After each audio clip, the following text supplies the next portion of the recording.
야, 이 새끼야. 멈추지 마. 다리가 부러졌으면 기어서라도 가. 넌 군인이야? 아니면 쓰다 버릴 고철 덩어리야? 고막을 찢을 듯한 고함이 경기도 파주시 문산읍의 뜨거운 대기를 갈랐다. 7월의 태양은 자비 없이 연병장을 달구고 있었고 아스팔트 위로 아지랑이가 피어올랐다. 그 숨막히는 열기 속에서 일병 계급장을 단 앳된 청년이 처참한 몰골로 바닥을 기고 있었다. 오른쪽 다리에는 무릎까지 올라오는 하얀 깁스가 칭칭 감겨 있었다. 흙먼지로 뒤덮인 깁스는 이미 본래의 색을 잃은 지 오래였다. 병사는 목발을 짚을 힘조차 없는지 완전 군장을 한 채 거친 숨을 몰아쉬며 아스팔트 바닥을 손톱으로 긁고 있었다. 대대장님. 살려주십시오. 더는 못 걷겠습니다. 병사의 입에서 터져나온 것은 비명이 아닌 생존을 위한 애원이었다. 하지만 그 애원은 군화발에 무참히 짓밟혔다. 엄살 부리지 마. 내가 그러니까 정신력 썩어 빠진 요즘 애들이라는 소리를 듣는 거야. 제1보병사단 예하 1년대 1대 대장 최기석 중령이었다. 그는 땀 한 방울 흘리지 않는 말끔한 전투복 차림으로 쓰러진 병사의 머리맡에 서서 싸늘한 눈빛을 보내고 있었다.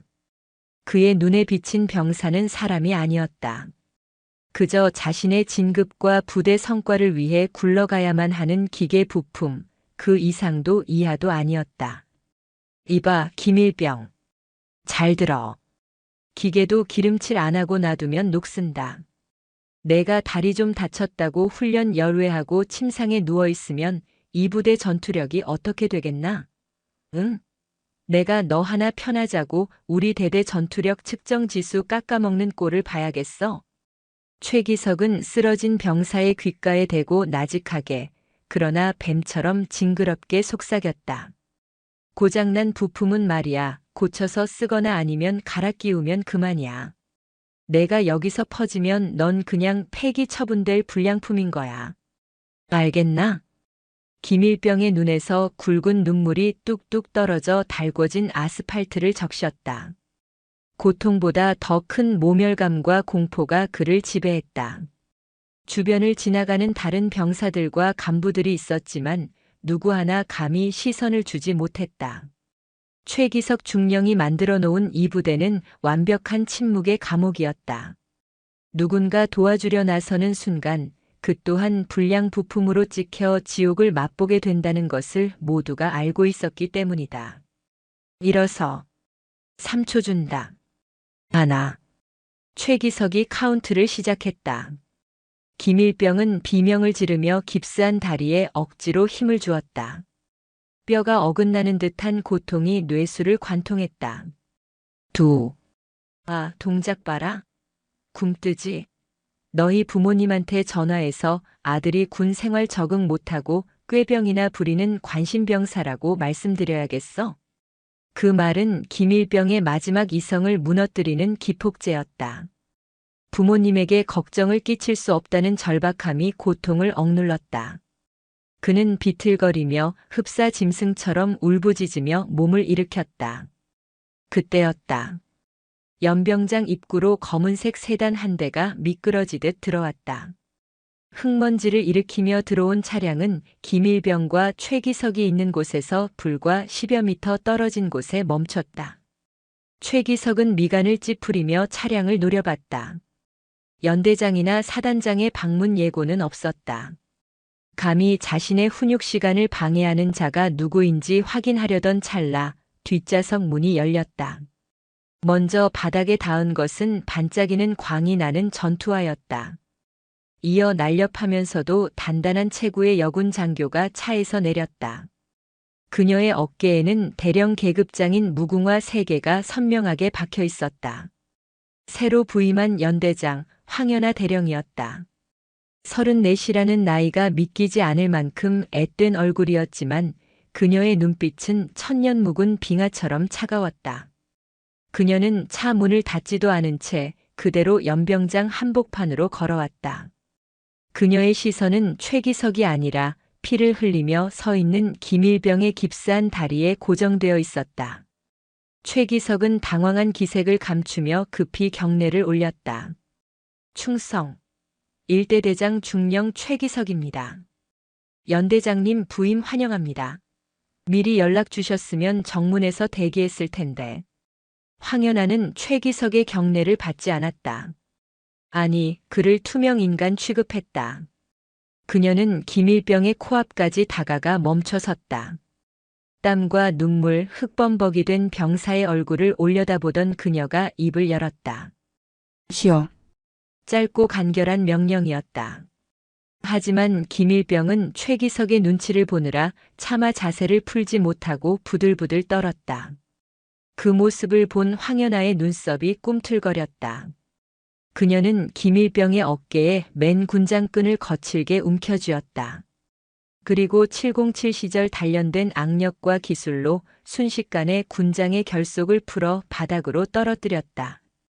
쿵! 육중한 군장이 바닥에 떨어지자 김일병의 몸이 휘청거렸다. 황연아는 넘어지려는 병사의 팔을 단단히 붙잡아 부축했다. 그리고 천천히 고개를 돌려 최기석을 바라봤다. 그녀의 눈동자 깊은 곳에서 서늘한 살기가 피어올랐다. 자네 눈에는 이게 군인으로 보이나? 황연아의 목소리는 낮았지만 연병장의 소음을 잠재울 만큼 명료했다. 최기석은 헛기침을 하며 억지 미소를 지었다. 아니, 연대장님께서는 야전부대 사정을 잘 모르셔서 놀라셨을 수도 있습니다만 이건 엄연한 정신력 강화 훈련입니다. 이 녀석이 훈련 중에 발목 좀 삐끗했다고 엄살을 피우며 훈련을 열외하려 하기에. 발목을 삐끗해? 황연아가 최기석의 말을 끊었다. 그녀는 김일병의 다리를 손가락으로 가리켰다. 발목 삔 환자한테 통깁스를 채우나? 내가 보기엔 단순 염자가 아니라 골절인데. 그것도 꽤 심각한. 그건 의무대 군의관이 과잉 진료를. 닥쳐. 황연아의 입에서 나온 말은 장교의 품위를 따지는 점잖은 꾸지람이 아니었다. 그것은 적의 급소를 노리는 칼날 같은 일갈이었다. 최기석의 얼굴이 붉게 달아올랐다. 부하 병사들이 보는 앞에서 당한 모욕이었다. 군의관이 과잉 진료를 해? 707에서 복무할 때 나도 뼈 꽤나 부러져 봤어. 저 붓기 깁스 틈으로 보이는 멍자국. 저건 정강이 뼈에 금이 간 게 아니라 완전히 나간 거야. 그런데 완전 군장 구보를 시켜? 황연아는 병사를 부축하던 손을 놓고 최기석에게 한 걸음 다가갔다. 키 차이는 났지만 기세에서 압도당한 것은 최기석이었다. 황연아는 최기석의 가슴팍에 달린 명찰을 뚫어지게 쳐다보다가 다시 그의 눈을 쏘아봤다. 중령 최기석. 자네가 방금 뭐라고 했지? 부품. 고장 나면 갈아 끼우면 그만이라고? 최기석은 입술을 깨물었다. 자신이 했던 말을 들었다는 사실에 당혹스러웠지만 그는 물러서지 않았다. 그는 자신이 틀리지 않았다고 믿는 확신범이었다. 연대장님. 표현이 좀 과격했을 수는 있습니다만 군대는 전쟁을 하는 곳입니다. 부품이 제 기능을 못하면 전체 시스템이 붕괴합니다. 병사 하나하나를 나약하게 키우면 유사시에 누가 총을 듭니까? 저는 지휘관으로서 이 부대의 전투력을 유지할 의무가 있습니다. 최기석은 당당하게 턱을 치켜들었다. 자신의 논리가 군의 본질에 더 부합한다고 믿는 눈치였다. 황연아는 기가 차다는 듯 헛웃음을 흘렸다. 전투력? 시스템? 황연아가 고개를 삐딱하게 기울였다. 내 눈에 지금 시스템을 붕괴시키고 있는 건 다친 병사가 아니라 멀쩡한 병사를 병신으로 만들고 있는 자네 같은 지휘관이야. 말씀이 지나치십니다. 지나쳐? 아니 아직 시작도 안 했어. 황연아는 뒤에 서 있던 자신의 전속 부관을 손짓으로 불렀다. 부관 당장 의무대 차량 불러서 이 병사 후송해. 그리고 정밀 검사 결과 최초 진단서 엑스레이 촬영본까지 싹 다 내 집무실로 가져와. 하나라도 누락되면 의무대장도 옷 벗을 각오하라고 전해. 예, 알겠습니다. 부관이 다급하게 무전기를 꺼내들었다. 최기석의 눈동자가 흔들렸다. 의무 기록을 뒤지겠다는 것은 선전포고나 다름없었다. 연대장님, 이건 월권입니다. 예하 대대 지휘권에 대한 과도한 간섭. 간섭? 황연아가 최기석의 코앞까지 얼굴을 들이밀었다. 나는 1연대의 모든 병력과 장비에 대한 지휘 책임이 있는 연대장이야. 내 부하가 내 허락 없이 망가지는 걸 막는 게 월권이라면 난 오늘부터 월권이 아니라 직권 남용이라도 할 생각이야. 그녀는 싸늘하게 얼어붙은 연병장을 둘러보았다. 멀리서 작업을 하거나 훈련을 받던 병사들이 겁에 질린 표정으로 이쪽을 힐끔거리고 있었다. 그들의 눈에는 생기가 없었다. 마치 도살장에 끌려온 소들처럼 체념과 공포만이 가득했다. 황연아는 그 눈빛들을 보며 가슴 한구석이 욱신거리는 것을 느꼈다. 그것은 분노이자 지휘관으로서의 뼈아픈 죄책감이었다. 황연아는 다시 최기석을 향해 시선을 고정했다. 그리고 정정하지. 병사는 부품이 아니야.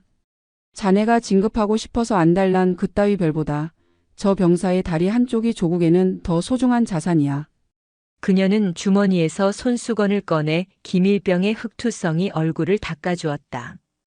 갑작스러운 손길에 김일병이 흠칫 놀라 몸을 움츠렸다. 그 반응이 황연아를 더욱 슬프게 했다. 얼마나 맞고 학대당했으면 손길만 닿아도 몸을 떠는 것일까. 미안하다. 늦게 와서. 황연아의 그 한마디는 최기석에게 했던 서슬퍼런 일갈과는 전혀 다른 온도를 품고 있었다. 김일병의 눈시울이 붉어졌다. 난생 처음 들어보는 지휘관의 사과였다. 가서 치료받아. 그리고 오늘 있었던 일 절대 내 잘못 아니다. 알겠나? A. 이병 김민재. 알겠습니다. 의무대 구급차가 사이렌도 울리지 않은 채 급하게 달려왔다. 의무병들이 김일병을 들것에 실어 나르는 동안 황연아는 그 모습을 끝까지 지켜봤다. 구급차가 사라지자 그녀는 다시 최기석을 향해 돌아섰다. 최중령. 네. 최기석의 대답에는 이제 도끼가 서려 있었다. 내 집무실에 가기 전에 자네 대대 행정반부터 들러야겠어. 가서 자네가 그동안 전투력 유지라는 명목으로 병사들을 얼마나 훌륭하게 관리해왔는지 내 눈으로 직접 확인해 봐야겠으니까. 마음대로 하십시오. 저는 규정을 어긴 적 없습니다. 모든 건 야전 교범과 지침에 따랐을 뿐입니다. 최기석은 끝까지 뻔뻔했다. 서류상으로는 완벽하게 꾸며놓았을 것이라는 자신감이 엿보였다. 하지만 그는 몰랐다. 황연아가 서류 쪼가리나 보러 가는 게 아니라는 것을. 그녀는 서류 뒤에 숨겨진 병사들의 신음과 눈물을 찾아낼 생각이었다. 황연아는 대답 대신 차가운 미소를 지었다. 그래? 그럼 어디 한번 자네가 만든 그 완벽한 지옥을 구경하러 가볼까? 그녀가 앞장서서 대대 본부 건물로 걸음을 옮겼다. 최기석이 그 뒤를 따르며 주먹을 꽉 쥐었다. 연병장의 모래바람이 두 사람의 등 뒤에서 휘몰아쳤다. 전쟁은 이미 시작되었다. 총성은 없었지만 이것은 그 어떤 전투보다 치열하고 잔혹한 싸움이 될 것임을 예고하고 있었다. 대대 본부 건물 입구의 유리문에 비친 황연아의 모습은 마치 사냥감을 노리는 맹수와 같았다. 그녀는 문을 거칠게 밀고 들어갔다. 전 병력 지금 즉시 생활관 대기. 간부들은 단 한 명도 퇴근하지 말고 회의실로 집합해. 황연아의 명령이 복도를 울렸다. 1.1연대의 긴 밤이 시작되고 있었다. 대대장실의 문이 열리자마자 서늘한 냉기가 얼굴을 때렸다. 밖은 섭씨 35도를 오르내리는 가마솥 더위였지만 최기석 중령의 집무실은 딴 세상이었다. 천장에 매달린 대형 냉방기가 윙윙거리며 쉴 새 없이 찬 바람을 뿜어내고 있었다. 소파 가죽 냄새와 방향제 향기가 섞인 인위적이고 쾌적한 공기였다. 황연아는 입구에 서서 잠시 그 이질적인 공기를 들이마셨다. 연병장에서 피를 흘리며 쓰러져 있던 김일병의 땀 냄새, 흙 냄새와는 너무나 대조적이었다. 그녀는 천천히 걸음을 옮겨 최기석의 책상 앞으로 다가갔다. 책상 위에는 무사고 365일 달성이라는 금장 기념패가 번들거리고 있었다. 최기석은 짐짓 여유로운 척하며 자신의 가죽 의자에 앉았다. 그는 책상 위에 놓인 두툼한 결제 서류철을 손으로 툭툭 두드렸다. 연대장님, 보시다시피 우리 대대는 완벽합니다. 사단 내 전투력 측정 1등, 훈련 평가 최우수, 그리고 무엇보다 지난 1년간 단 한 건의 안전사고도 발생하지 않았습니다. 이게 바로 데이터가 증명하는 제 지휘 능력입니다. 황연아는 대답 없이 서류철을 집어들었다. 병영 생활 상담 일지라고 적힌 두꺼운 파일이었다. 그녀는 첫 장을 넘겼다. 일병 김민재. 가정환경 원만. 교우관계 좋음. 부대 적응도 최상. 특이사항 없음. 상병 이진수. 선우임 관계 양호. 훈련열의 높음. 고민 없음. 병장 박철우. 진로 상담 외 특이사항 없음. 부대 만족도 매우 높음. 수백 명의 병사 상담 기록이 토시 하나 다르지 않고 비슷했다. 마치 복사기로 찍어낸 듯한 천편일률적인 답변들. 고민 없음, 만족함, 잘 지내고 있음. 그 어떤 불만도 갈등도 존재하지 않는 유토피아의 기록이었다. 황연아는 파일을 덮지 않고 계속해서 페이지를 넘겼다. 종이 넘기는 소리만이 적막한 방안을 채웠다. 최기석은 그 소리가 거슬리는지 미간을 찌푸리며 찻잔을 들어 올렸다. 글씨체가 전부 똑같군. 황연아가 툭 던진 한마디에 최기석이 찻잔을 내려놓았다. 예. 아, 행정병이 상담 내용을 정리해서 타이핑한 것이라 그렇습니다. 내용도 똑같아. 500명이 넘는 장정들이 모여 사는데 코 골아서 잠 못 자겠다는 놈 하나 없고 여자친구랑 헤어져서 죽고 싶다는 놈 하나 없어. 다들 부처님이라도 된 건가?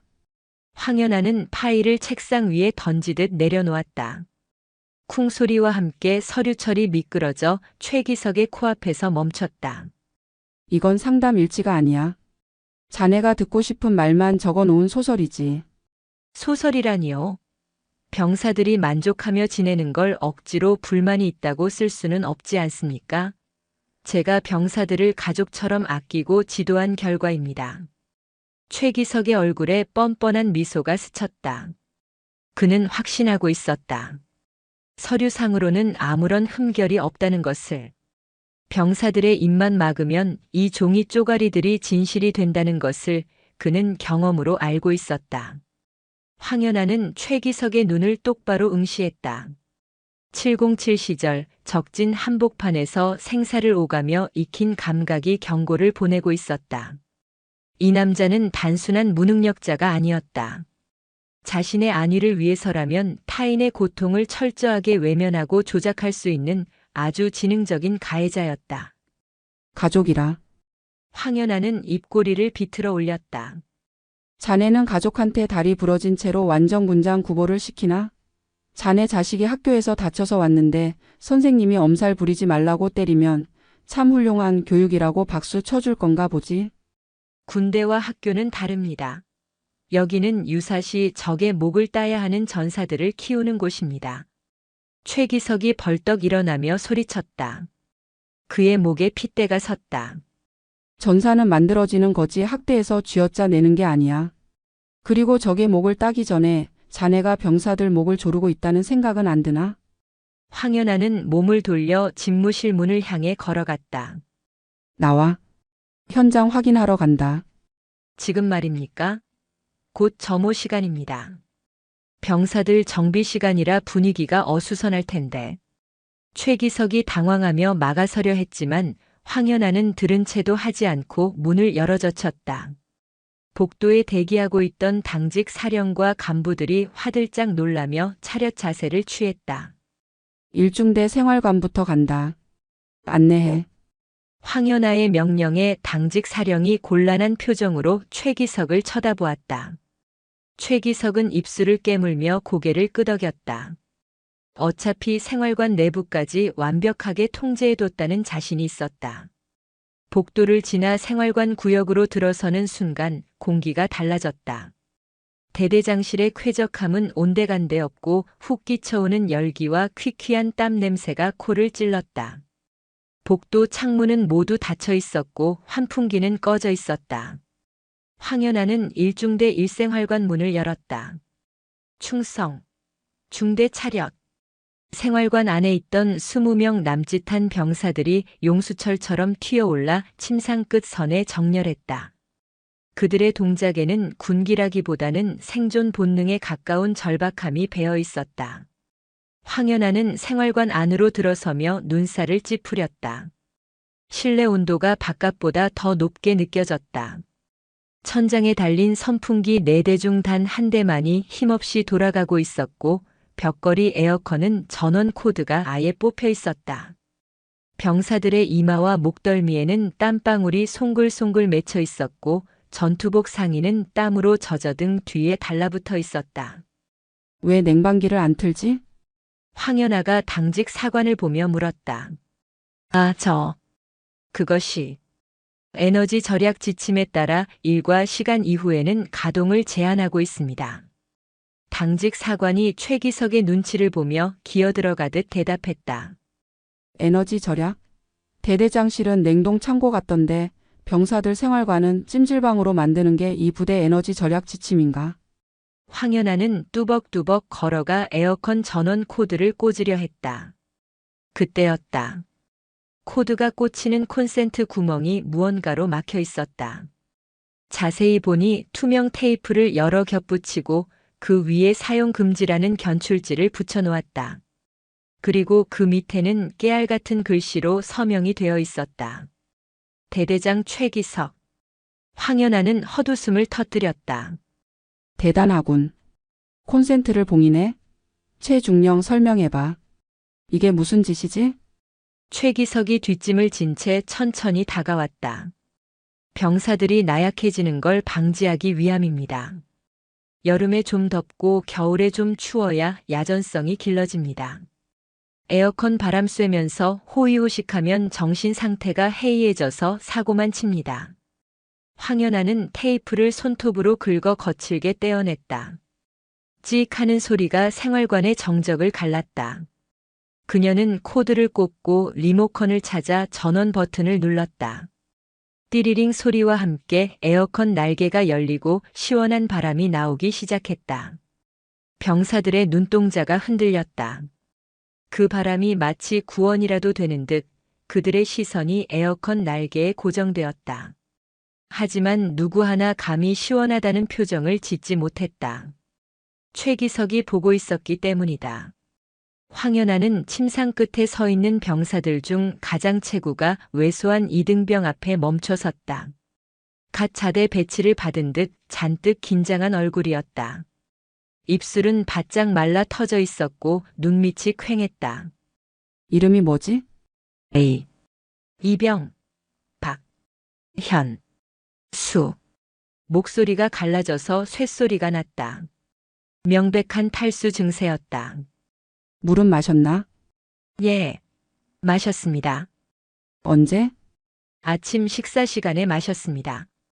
황연아의 눈썹이 꿈틀했다. 지금은 저녁 7시가 넘은 시간이었다. 아침 이후로 물을 한 모금도 안 마셨다고. 이 폭염 속에 거짓말하지 마. 아침 이후로 물을 안 마셨다는 게 말이 되나? 정수기가 고장 났어? 박이병은 대답하지 못하고 입술만 달싹거렸다. 그의 눈동자가 불안하게 최기석 쪽을 향했다가 다시 바닥으로 떨어졌다. 황연아는 고개를 돌려 복도 끝에 있는 정수기를 바라봤다. 정수기 옆에는 붉은색 글씨로 경고문이 붙어 있었다. 수통 외 개인 컵 사용 금지. 식수 보급은 식사 시간 외불어. 물 낭비 시 개인 정비 시간 박탈. 그녀의 주먹이 꽉 쥐어졌다. 이건 훈육이 아니었다. 기본적인 생존권을 가지고 장난치는 고문이었다. 물을 마시는 것조차 통제하여 병사들을 심리적으로 굴복시키려는 악질적인 수법이었다. 최중령. 식사 시간 외에는 물도 못 마시게 하나? 물 마시러 왔다 갔다 하면서 산만하게 구는 꼴을 볼 수 없어서입니다. 훈련 때는 물 없이도 버텨야 하는데 평소에 물통 끼고 사는 습관들이면 실전에서 어떻게 버티겠습니까? 실전? 야전 교범 어디에 탈수 증세 올 때까지 물 먹이지 말라는 내용이 있어? 미군도 작전 중에 카멜백 메고 다니면서 수시로 수분 섭취해. 자네는 현대전의 기본도 모르나? 황연아는 박이병의 어깨를 잡았다. 군복 너머로 느껴지는 몸이 불덩이 같았다. 열사병 직전이었다. 당직 사관.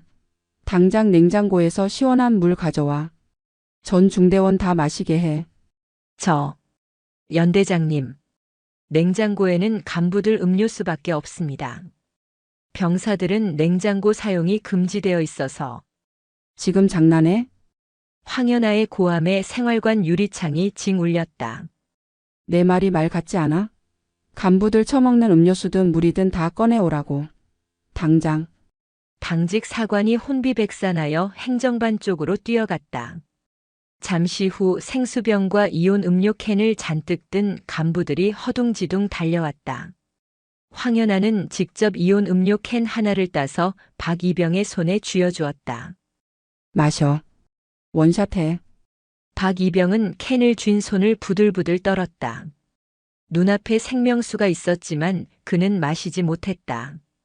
최기석의 시선이 비수처럼 꽂히고 있었기 때문이다. 지금 이 물을 마시면 연대장이 떠난 뒤에 어떤 보복이 기다리고 있을지 너무나 잘 알고 있었다. 괜찮습니다. 목마르지 않습니다. 박이병이 울먹이며 거절했다. 그 모습에 황연아의 가슴이 무너져 내렸다. 갈증이라는 본능조차 공포 앞에서 거세당해 버린 것이다. 황연아는 박이병의 손에 들린 캔을 빼앗았다. 그리고 최기석에게 다가갔다. 이봐 최중령. 자네가 보기엔 이게 군기든 모습인가 보지? 지휘관의 명령에 절대 복종하는 모습입니다. 훌륭하지 않습니까? 복종이 아니라 사육당한 짐승의 모습이야. 자네가 병사들을 얼마나 끔찍하게 가스라이팅했는지 똑똑히 알겠군. 황연아는 캔을 최기석의 전투복 상의 주머니에 거칠게 찔러 넣었다. 잘 들어. 지금부터 이 부대의 모든 내규는 무효다. 화장실, 식수, 냉방, 개인 정비. 전부 육군 규정대로 원상 복구해. 만약 내일 아침까지 토시 하나라도 자네가 만든 그따위 쓰레기 같은 규칙이 남아있다면 그땐 옷 벗는 걸로 안 끝날 거야. 그녀는 다시 병사들을 향해 섰다. 너희들 내 말 잘 들어라. 나는 1일년 대장 황연아 대령이다. 오늘부터 너희들을 괴롭히는 그 어떤 부당한 지시도 따를 필요 없다. 내가 책임진다. 물 마시고 싶으면 마시고 화장실 가고 싶으면 가라. 알겠나? 하지만 대답은 돌아오지 않았다. 침묵. 무거운 침묵만이 생활관을 짓눌렀다. 병사들은 감히 대답조차 할 수 없었다. 지난 1년간 최기석에게 대들거나 외부 소원 수리를 시도했던 선임들이 어떻게 처참하게 밟히고 영창에 갔는지 모두가 목격했기 때문이다. 새로운 연대장이라 해도 언젠가는 떠날 사람이고 대대장인 최기석은 계속 그들 곁에 남아있을 것이라는 공포가 그들의 입을 봉해버렸다. 황연아는 그 침묵의 의미를 깨달았다. 단순히 명령 몇 마디로 해결될 문제가 아니었다. 이들의 영혼 깊숙이 박힌 공포의 뿌리를 뽑아내지 않으면 아무것도 변하지 않을 것이다. 그때 생활관 구석에 서 있던 한 병장의 눈빛이 황연아의 시선과 얽혔다. 병장의 눈동자는 흔들리고 있었다. 뭔가 말하고 싶은 간절함, 그러나 말하면 죽는다는 공포 사이에서의 줄타기. 황연아는 그 병장의 명찰을 확인했다. 병장 이석진. 이 병장. 할 말 있나? 이석진 병장은 흠칫 놀라며 입술을 깨물었다. 그의 주먹이 하얗게 질리도록 꽉 쥐어졌다. 옆에 서 있던 최기석이 나직하게 헛기침을 했다. 그 짧은 기침 소리 하나에 이석진 병장의 어깨가 움츠러들었다. 그는 고개를 푹 숙이며 큰 소리로 외쳤다. 없습니다. 저희는 행복합니다. 일대대 파이팅. 마치 로봇처럼 입력된 대사를 토해내는 그의 목소리에는 물기 어린 절망이 묻어 있었다. 황연아는 씁쓸한 표정으로 고개를 끄덕였다. 지금 당장 이들을 억지로 말하게 하는 것은 오히려 독이 될 수 있었다. 그래. 알겠다. 황연아는 생활관을 나서며 최기석에게 낮게 속삭였다. 오늘 밤 기도해라. 내일 해가 뜨기 전까지 자네가 숨겨놓은 더러운 비밀들이 하나라도 덜 들키기를. 황연아는 복도로 나왔다. 뒤따라 나온 부관에게 그녀가 조용히 지시했다. 부관 오늘 밤에 당직실 상황판 예주시해. 그리고 정보과장한테 연락해서 내일 아침 일과 시작 전까지 일대대 CCTV 최근 3개월치 확보하라고 해. 삭제된 기록이 있으면 포렌식까지 준비하라고 하고. 알겠습니다. 그런데 연대장님, 병사들이 입을 열지 않으면 증거 확보가 어렵지 않겠습니까? 부관의 걱정스러운 말에 황연아는 굳게 닫힌 생활관 문을 바라보며 대답했다. 입을 열게 해야지. 공포보다 더 큰 믿음을 보여주면 돼. 그리고 그녀의 눈빛이 매섭게 빛났다. 틈은 반드시 있어. 저 완벽해 보이는 침묵의 카르텔도 작은 균열 하나면 와르르 무너지는 법이야. 오늘 밤 그 균열을 찾는다. 황연아는 주머니에서 휴대폰을 꺼냈다. 707 시절 함께 작전을 수행했던 옛 동료, 지금은 국방부 조사본부에서 일하는 수사관에게 문자를 보냈다. 도움이 필요하다. 쓰레기 청소 좀 해야겠어. 전송 버튼을 누르는 그녀의 손가락에 힘이 들어갔다. 문산읍의 밤은 깊어가고 있었지만 1.1연대의 진짜 싸움은 이제 막 시작되고 있었다. 어둠 속에 숨죽인 병사들의 숨소리가 황연아의 귓가에 환청처럼 맴돌았다. 그녀는 맹세했다. 반드시 저 숨소리를 편안하게 만들어주겠노라고. 밤이 깊었다. 칠흑 같은 어둠이 1.1연대 주둔지를 집어삼켰지만 그 어둠보다 더 짙고 무거운 공포가 병사들의 침상 위를 짓누르고 있었다. 황연아 연대장이 휩쓸고 지나간 자리는 폭풍 전야처럼 고요했다. 하지만 그 고요는 평화가 아닌 다가올 보복에 대한 두려움이었다. 새벽 2시. 모두가 잠든 시각, 대대장실의 불은 꺼지지 않았다. 주임 원사. 최기석 중령이 창밖의 어둠을 응시하며 낮게 으르렁거렸다. 그의 뒤에는 50대 중반의 주임 원사가 뒷짐을 진 채 서 있었다. 그는 최기석의 손발이 되어 부대 내의 온갖 더러운 일을 처리해온 신복이었다. 예, 대대장님. 오늘 연대장이 다녀간 뒤로 애들 눈빛이 좀 변한 것 같지 않나? 특히 일중대 놈들. 박이병 말씀이십니까? 그 녀석은 제가 따로 교육했습니다. 연대장 앞이라 긴장해서 헛소리한 거라고 진술서도 받아뒀습니다. 교육이라. 최기석이 픽 웃으며 돌아섰다. 그의 손에는 묵직한 지휘봉이 들려 있었다. 기계는 말이야 한번 오작동을 일으키면 뜯어 고쳐야 해. 기름칠로 안 되면 망치로 두들겨서라도 펴야지. 오늘 밤 정비 좀 해야겠어. 알겠습니다.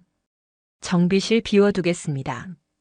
최기석이 말하는 정비가 무엇을 의미하는지 주임 원사는 너무나 잘 알고 있었다.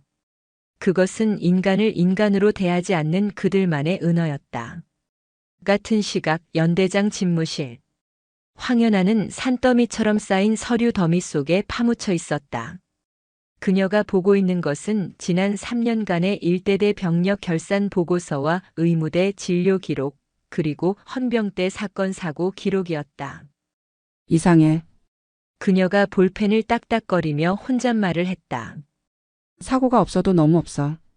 3년 동안 탄력 미수, 자살 시도, 심지어 단순 폭행 시비조차 단 한 건도 기록되지 않았어. 500명이 넘는 혈기왕성한 20대 남자들이 모여 있는데 이게 확률적으로 가능한가? 옆에서 꾸벅꾸벅 졸고 있던 당직 부관이 화들짝 놀라며 눈을 떴다. 죄송합니다.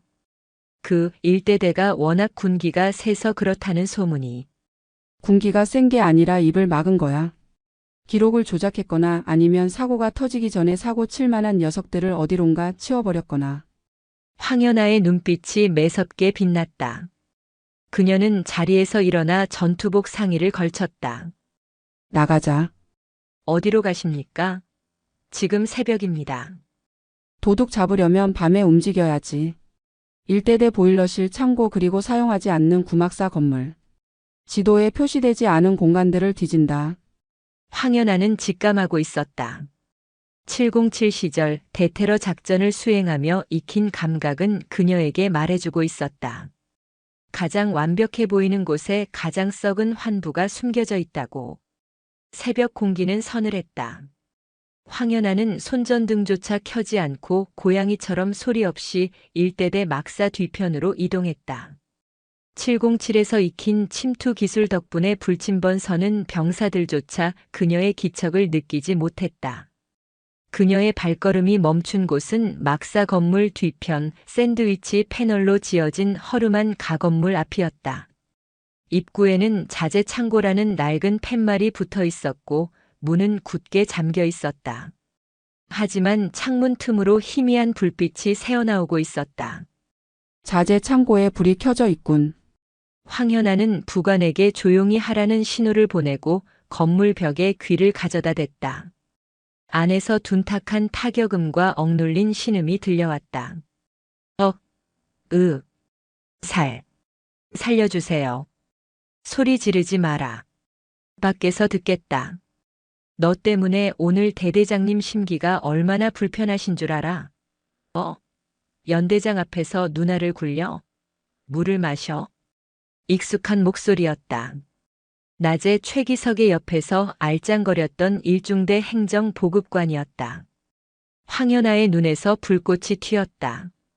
그녀는 더 이상 숨죽일 필요를 느끼지 못했다. 잠긴 문을 향해 도움닫기 할 필요도 없었다.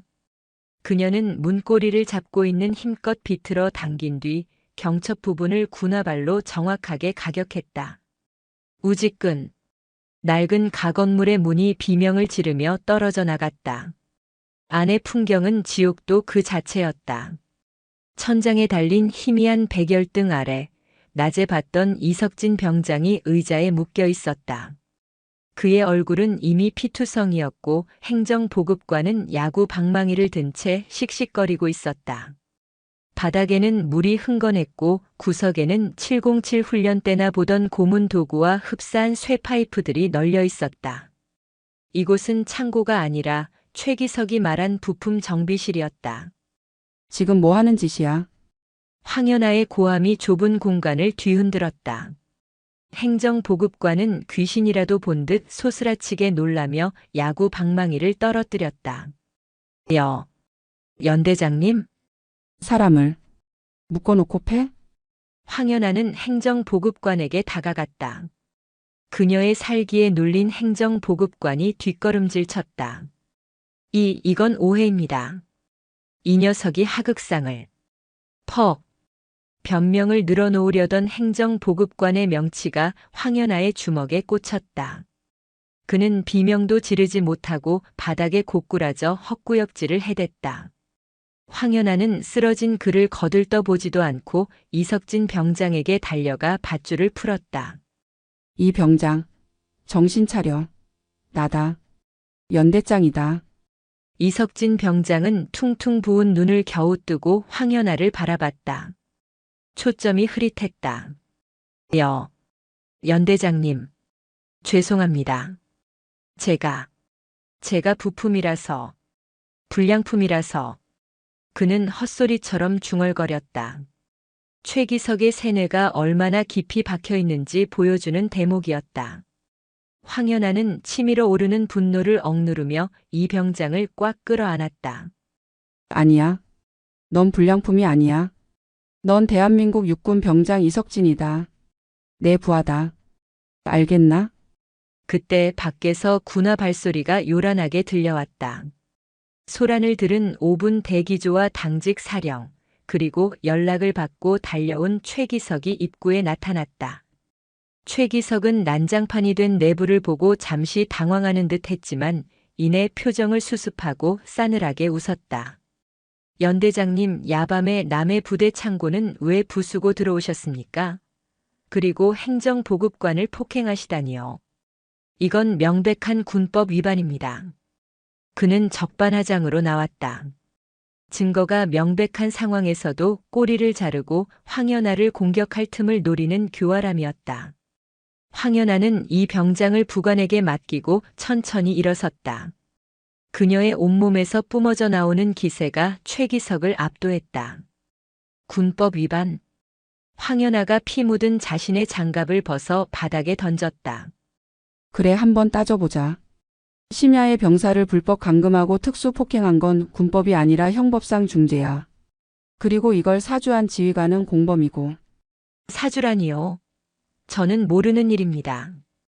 행정보급관이 훈육하다가 감정이 격해졌나 보군요. 유감입니다만 이건 개인의 일탈입니다. 최기석은 꼬리 자르기를 시도했다.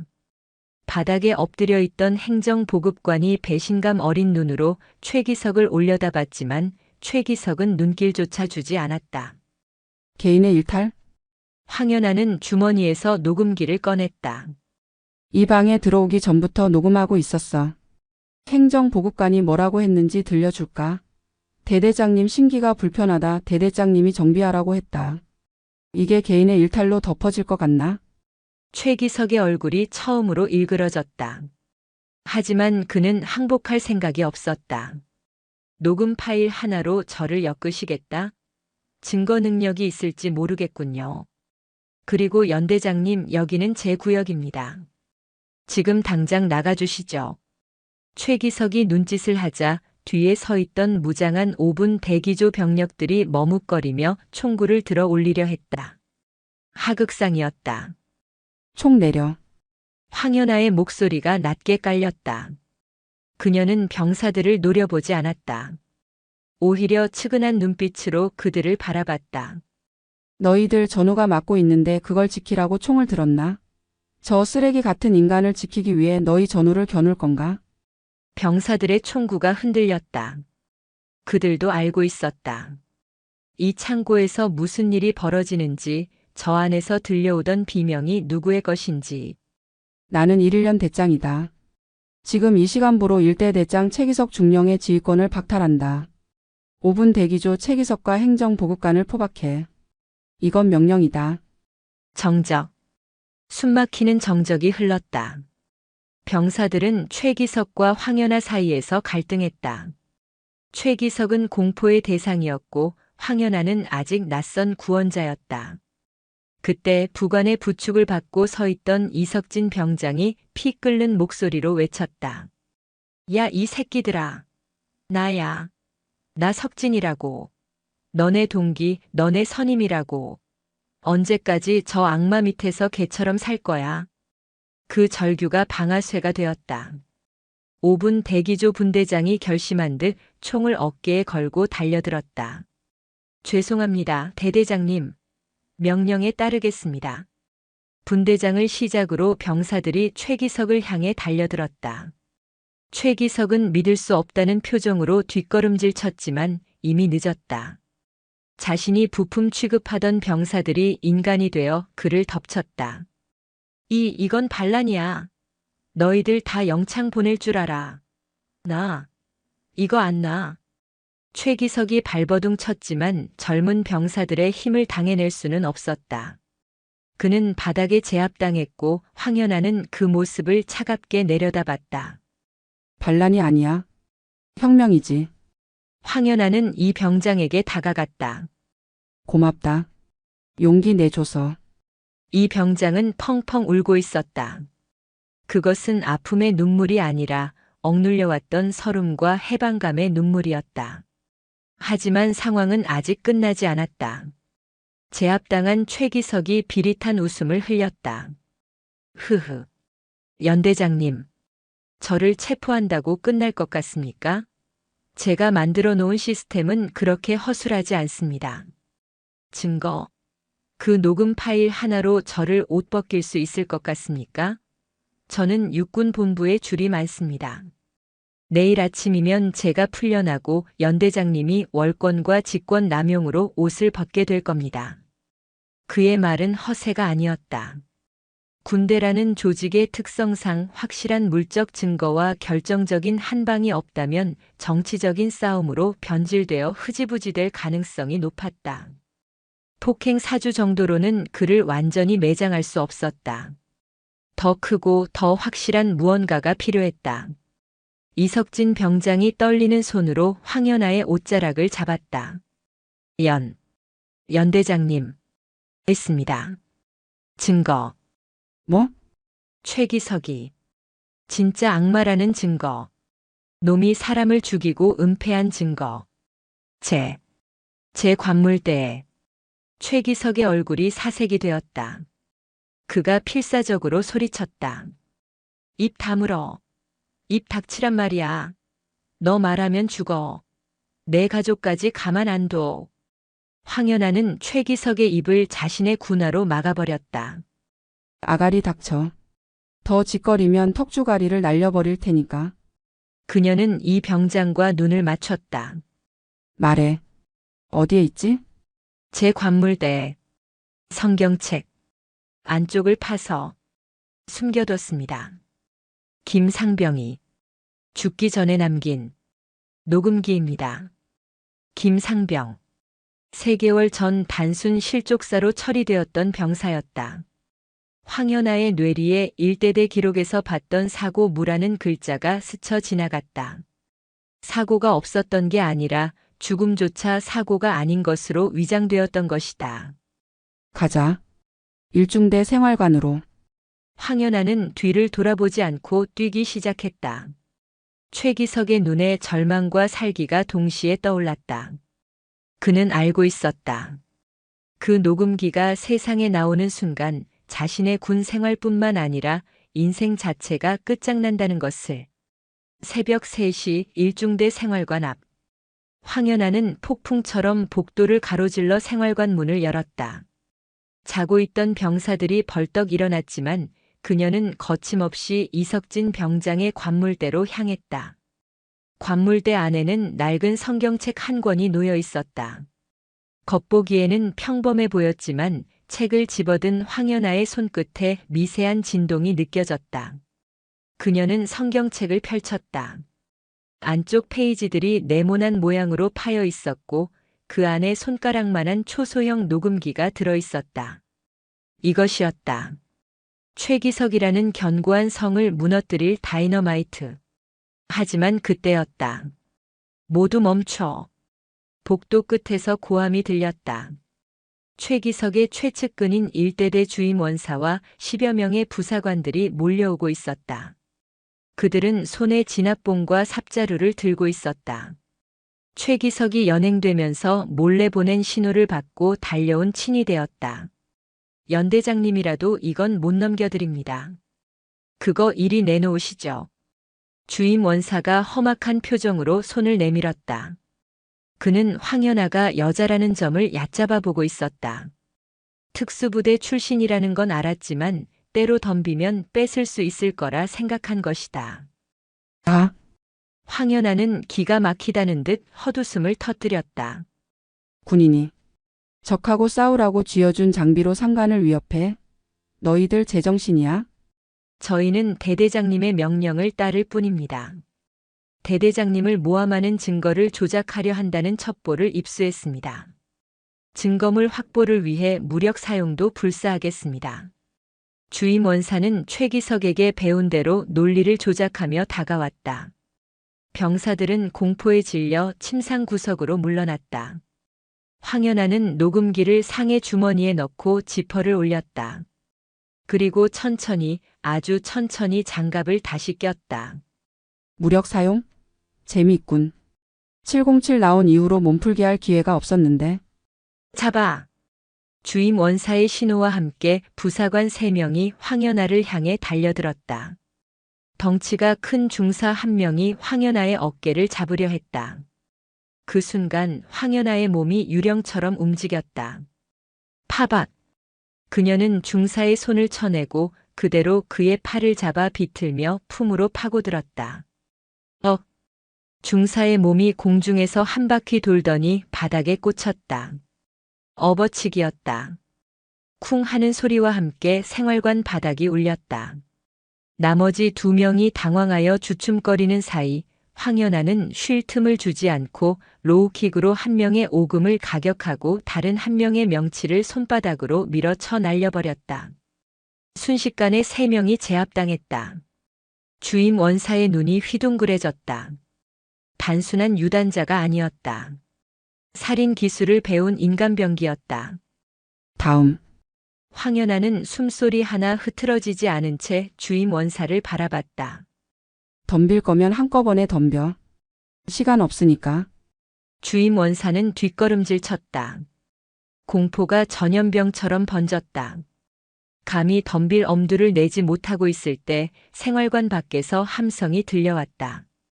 연대장님을 지켜라. 일중대 병사들이었다. 이석진 병장의 절규를 듣고 각성한 병사들이 그리고 옆 생활관에서 소식을 듣고 달려온 2중대, 3중대 병사들이 복도를 가득 메우고 있었다.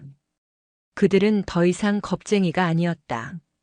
빗자루, 대걸레 아니면 맨주먹이라도 쥐고 그들을 억압하던 간부들을 애워쌌다. 너희들 뭐 하는 거야? 하극상이다. 주임 원사가 소리쳤지만 수백 개의 분노한 눈동자 앞에서는 무력했다. 치워. 황연아의 짧은 명령에 병사들이 와 하고 달려들어 주임 원사와 부사관들을 제압했다. 그동안 쌓인 울분이 터져나오는 순간이었다. 황연아는 그 모습을 보며 묘한 감정을 느꼈다. 이것은 자신이 구해준 것이 아니었다. 그들 스스로 알을 깨고 나온 것이었다. 상황이 정리되자 황연아는 주머니에서 녹음기를 꺼냈다. 들어보자. 이 안에 무슨 진실이 담겨 있는지. 생활관에 있는 모두가 숨을 죽였다. 황연아는 재생 버튼을 눌렀다. 지직거리는 잡음 사이로 떨리는 목소리가 흘러나왔다. 나, 김영수 상병이다. 오늘 대대장실에 불려갔다. 다친 다리로 훈련을 못 받겠다고 했더니 최기석 중령이 나를 때렸다. 그리고 말했다. 녹음기 속에서 둔탁한 타격음과 함께 최기석의 악마 같은 목소리가 들려왔다. 야, 이 병신 새끼야. 내가 죽으면 내가 슬퍼할 것 같냐? 장비 대장에 망실 처리하고 새 부품 신청하면 그만이야. 내가 자살하면? 정신력 나약한 놈으로 몰아가면 내 인사고과엔 흠집 하나 안 나. 그러니까 죽으려면 곱게 죽어. 내 앞길 막지 말고. 그리고 이어지는 김상병의 울음소리. 엄마. 보고 싶어. 너무 무서워. 살려줘. 녹음은 거기서 끊겼다. 생활관 안은 울음바다가 되었다. 김상병은 실족사가 아니었다. 최기석의 폭언과 압박 그리고 폭행을 견디다 못해 옥상에서 떠밀리듯 떨어져 죽은 사회적 타살이었다. 그리고 최기석은 그것을 사고로 조작해 덮어버린 것이었다. 황연아의 눈에서 뜨거운 눈물이 흘러내렸다. 그녀는 녹음기를 꽉 쥐었다. 녹음기가 부서질 듯 삐걱거렸다. 이 개자식. 그녀는 이를 갈았다. 용서할 수 없었다. 이건 군인이 아니다. 살인자다. 전 병력 연병장으로 집합한다. 아침 점호는 내가 직접 주관한다. 아침 6시 30분. 해가 떠올랐다. 1.1연대 연병장에는 전 병력이 집합해 있었다. 단상 위에는 포승줄에 묶인 최기석과 주임 원사, 그리고 그를 따르던 부사관들이 무릎을 꿇고 있었다. 최기석은 여전히 고개를 쳐들고 있었다. 이건 모함이야. 조작된 녹음이다. 감히 연대장이 대대장을 이렇게 대우해. 내가 군사법원에 제소하면 넌 끝이야. 그는 마지막 발악을 하고 있었다. 황연아는 마이크를 잡고 단상 앞으로 나섰다. 그녀의 뒤에는 대형 스피커가 설치되어 있었다. 1.1연대 장병 여러분. 오늘 우리는 부끄러운 진실과 마주했습니다. 그녀의 목소리가 스피커를 타고 연병장에 울려 퍼졌다. 우리는 나라를 지키러 왔지 노예가 되러 온 것이 아닙니다. 우리는 서로의 등을 맡길 전우이지 쓰고 버릴 부품이 아닙니다. 황연아는 녹음기를 마이크에 갖다 댔다. 그리고 재생 버튼을 눌렀다. 최기석의 육성이 거대한 스피커를 통해 부대 전체에, 아니 문산읍 전체에 울려 퍼질 기세로 터져나왔다. 내가 죽으면 장비 대장의 망실 처리하고 새 부품 신청하면 그만이야. 최기석의 얼굴이 창백하게 질렸다. 연병장에 서 있는 천여 명의 병사들이 웅성거리기 시작했다. 분노의 파도가 일렁였다. 저 개새끼가 김상병님을 죽인 거야. 너 죽여버려. 병사들의 고함이 터져나왔다. 최기석은 그제야 사태의 심각성을 깨달았다. 자신이 쌓아올린 거대한 거짓의 탑이 무너져 내리고 있었다. 황연아는 손을 들어 병사들을 진정시켰다. 법은 멀고 주먹은 가깝다고들 하지. 나도 지금 심정 같아서는 저자를 내 손으로 찢어 죽이고 싶다. 하지만 그녀는 최기석에게 다가갔다. 우리는 군인이다. 명예를 아는 군인이다. 저 쓰레기랑 똑같은 괴물이 되지 않겠다. 황연아는 최기석의 어깨에 달린 중령 계급장을 거칠게 뜯어냈다. 북. 계급장이 뜯겨나가며 최기석의 옷이 찢어졌다. 너는 지휘관 자격이 없다. 아니 인간 자격이 없다. 넌 이제 중령 최기석이 아니라 살인 용의자이자 파렴치범 최기석일 뿐이다.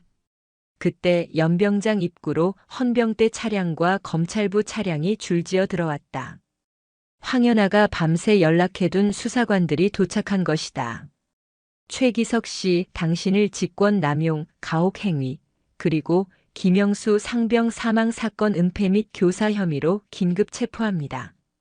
수갑이 최기석의 손목에 채워졌다. 차가운 금속성 소리가 그의 몰락을 알렸다. 최기석은 끌려가면서도 황연아를 노려보며 소리쳤다. 황연아, 내가 이긴 것 같지? 군대가 그렇게 깨끗한 줄 알아? 너도 언젠가 당할 거야. 두고 봐. 황연아는 그를 바라보며 차갑게 대꾸했다. 그래 당할 수도 있겠지. 하지만 적어도 너 같은 놈한테는 안 당해. 그리고 내 부하들이 있는 한 난 절대 안 무너져. 최기석이 호송차에 처박히고 차가 떠났다. 연병장에는 다시 정적이 찾아왔다. 하지만 이전의 그 무겁고 공포스러운 정적이 아니었다. 폭풍이 지나간 뒤에 맑고 투명한 고요함이었다. 황연아는 병사들을 바라봤다. 그들의 눈빛이 달라져 있었다. 생기가 돌고 있었다. 오늘 일과는 없다. 전원 생활관 복귀해서 쉬어라. 아픈 사람은 의무대 가고 집에 전화하고 싶은 사람은 해라. 그리고 그녀는 잠시 말을 멈추고 깊게 숨을 들이마셨다. 미안했다. 지켜주지 못해서. 앞으로는 내가 너희들의 방패가 되겠다. 이상. 와! 병사들의 함성이 연병장을 뒤덮었다. 누군가는 군무를 던졌고 누군가는 서로를 끌어안고 울었다. 황연아는 그 모습을 보며 옅은 미소를 지었다.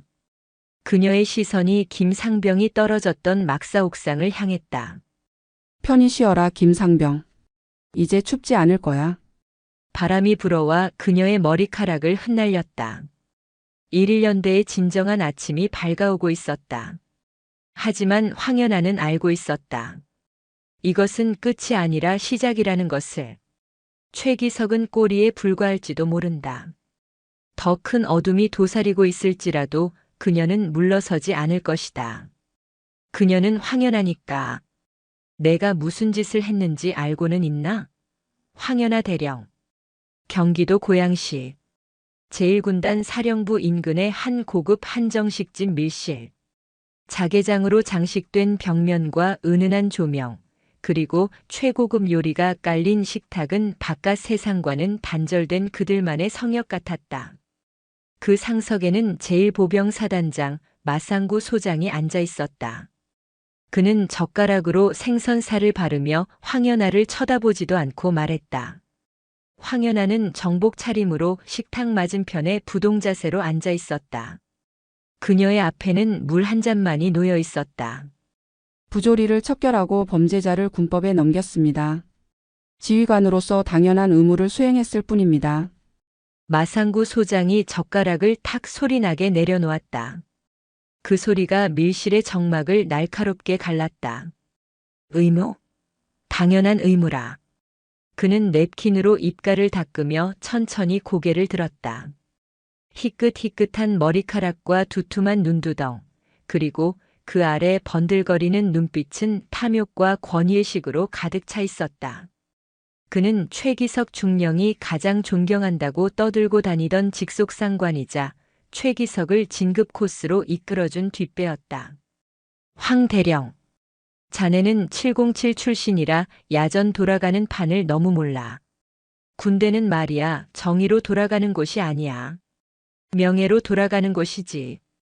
범죄를 은폐하는 것이 명예입니까? 시끄러워. 마상구가 찻잔을 집어 던질 듯이 소리쳤다. 뜨거운 찬물이 식탁보를 적셨다. 최기석이가 좀 과했다는 건 나도 알아. 하지만 그렇다고 연병장에서 방송을 틀어. 헌병대를 불러서 개망신을 줘. 그건 최기석이 하나 죽인 게 아니라 우리 일사단 전체 얼굴에 똥칠을 한 거야. 언론에서 벌써 냄새 맡고 달려들고 있어. 살인 부대니 뭐니 하면서 떠들어대는데 이거 내가 책임질 거야. 마상구의 논리는 최기석과 다를 바가 없었다. 아니, 더 교묘하고 거대했다. 그는 병사의 죽음보다 부대의 평판, 더 정확히 말하면 자신의 진급에 흠집이 나는 것을 견딜 수 없어 했다. 황연아는 주먹을 꽉 쥐었다. 무릎 위에 정복 바지가 구겨졌다. 사람이 죽었습니다. 사단장님. 19살, 20살 먹은 아이들이 지휘관의 폭력에 죽어나갔습니다. 부대의 명예는 그런 아이들을 지킬 때 생기는 겁니다. 마상구는 콧방귀를 꼈다. 감성팔이 하지 마. 내가 그렇게 정의로운 척 설치니까 밑에 놈들이 기어오르는 거야. 최기석이 구속되고 나서 1, 1년 때 꼴이 말이 아니라며. 병사들이 간부들한테 대들고 툭하면 마음에 편지 쓴다고 협박하고. 그것은 거짓이었다.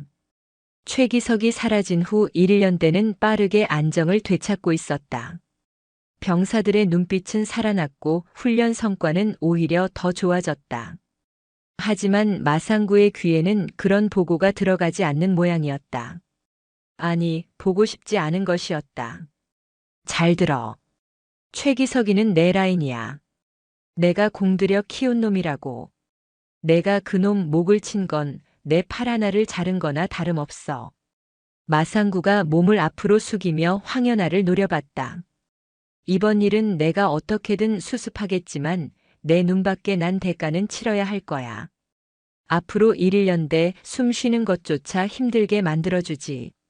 협박입니까? 충고야. 아니, 경고지. 별이 왜 높은 줄 알아? 하늘에 떠 있으니까 높은 게 아니야. 너 같은 땅개들을 밟아 죽일 수 있으니까 높은 거야.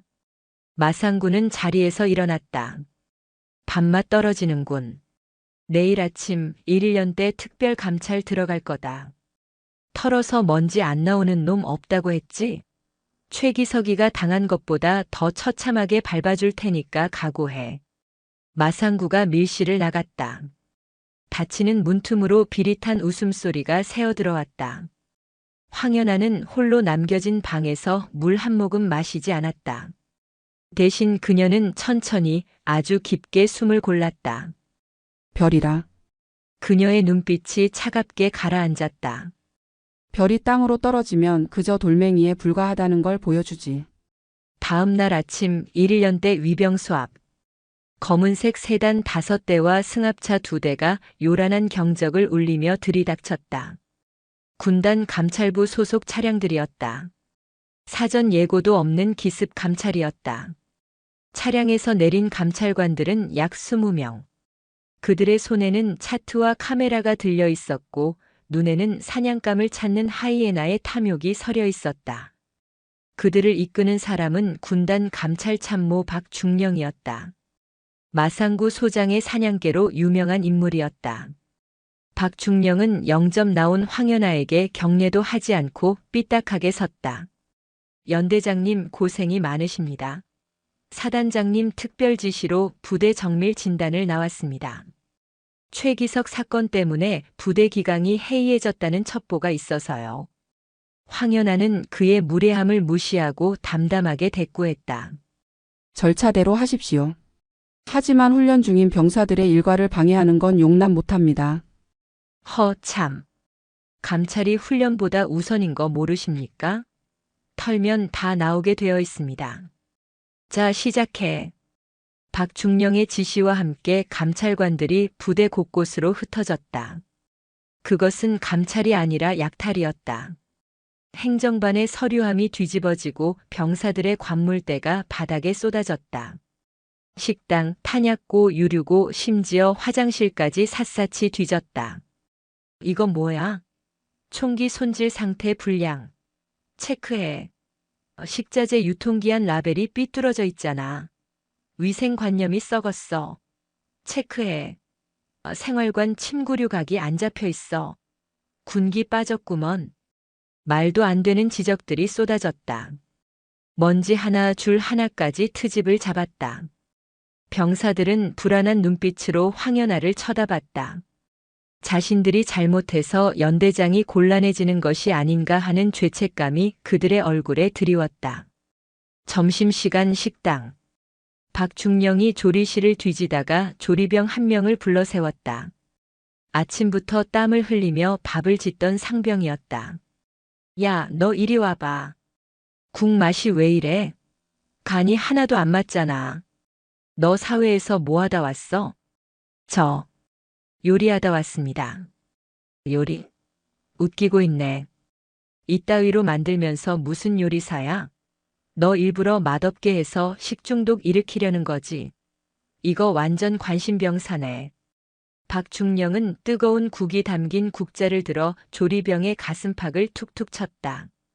국물이 튀어 조리병의 조리복에 얼룩이 졌다. 명백한 인격 모독이었다. 식당에 있던 병사들이 밥을 먹다 말고 멈췄다. 분노가 일렁였지만 감찰관이라는 권위 앞에 누구도 나서지 못했다. 그때 식당 문이 열리고 황연아가 들어왔다. 그녀는 곧장 배식대로 걸어왔다. 박중령. 황연아의 목소리는 낮았지만 식당의 소음을 뚫고 들어왔다. 연대장님. 식사하러 오셨습니까?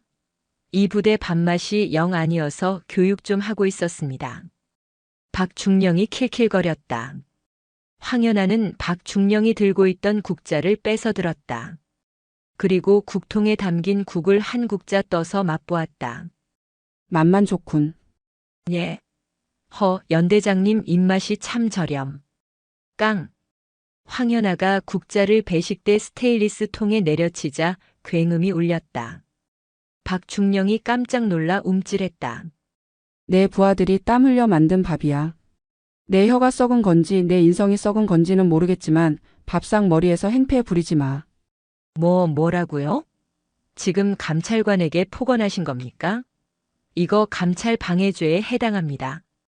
박중령이 얼굴을 붉히며 소리쳤다. 감찰? 규정 위반 사항을 찾는 게 감찰이지 멀쩡한 밥맛 타령하며 병사들 모욕 주는 게 감찰인가? 황연아는 한 걸음 더 다가갔다. 키는 비슷했지만 뿜어져 나오는 위압감에 박중령은 저도 모르게 뒷걸음질 쳤다. 똑바로 들어. 서류 쪼가리 청소 상태 다 뒤져도 좋아. 하지만 내 부하들 인격 건드리면 그땐 감찰이고 뭐고 내 손에 죽는다. 그리고 하나 더. 국물이 튀어서 조리복이 더러워졌군. 세탁비 청구할 테니 준비해. 황연아는 조리병의 어깨에 묻은 국물을 손수건으로 닦아주었다. 고생했다. 밥 맛있다. 기죽지 마라. 감사합니다. 연대장님. 조리병의 눈시울이 붉어졌다. 식당에 있던 병사들이 그 모습을 보며 주먹을 꽉 쥐었다. 자신들을 지켜주는 지휘관. 그 믿음이 다시 한번 그들의 가슴을 뜨겁게 했다. 박중령은 분을 참지 못하고 씩씩거리며 식당을 나갔다. 두고 보자. 아주 끝장을 내주지. 오후가 되자 감찰의 강도는 더욱 세졌다. 말도 안 되는 지적사항이 수백 건을 넘어섰고 간부들은 해명서를 쓰느라 업무가 마비될 지경이었다. 이것은 명백한 보복이자 황연아를 지쳐 떨어지게 만들려는 작전이었다. 황연아는 집무실에서 창밖을 내려다보았다. 연병장 구석구석을 들쑤시는 감찰관들의 모습이 보였다. 그녀는 알고 있었다. 이대로 방어만 해서는 이길 수 없다는 것을. 마상구 소장은 멈추지 않을 것이다. 자신이 옷을 벗거나 일일연대가 완전히 망가질 때까지. 그녀는 책상 서랍 깊숙한 곳에서 낡은 폴더폰 하나를 꺼냈다. 707 시절 비공식 작전용으로 쓰던 대포폰이었다. 도청과 추적이 불가능한 물건이었다. 그녀는 익숙한 번호를 눌렀다. 신호음이 3번 울리고 건조한 목소리가 들려왔다. 오랜만이네. 독사.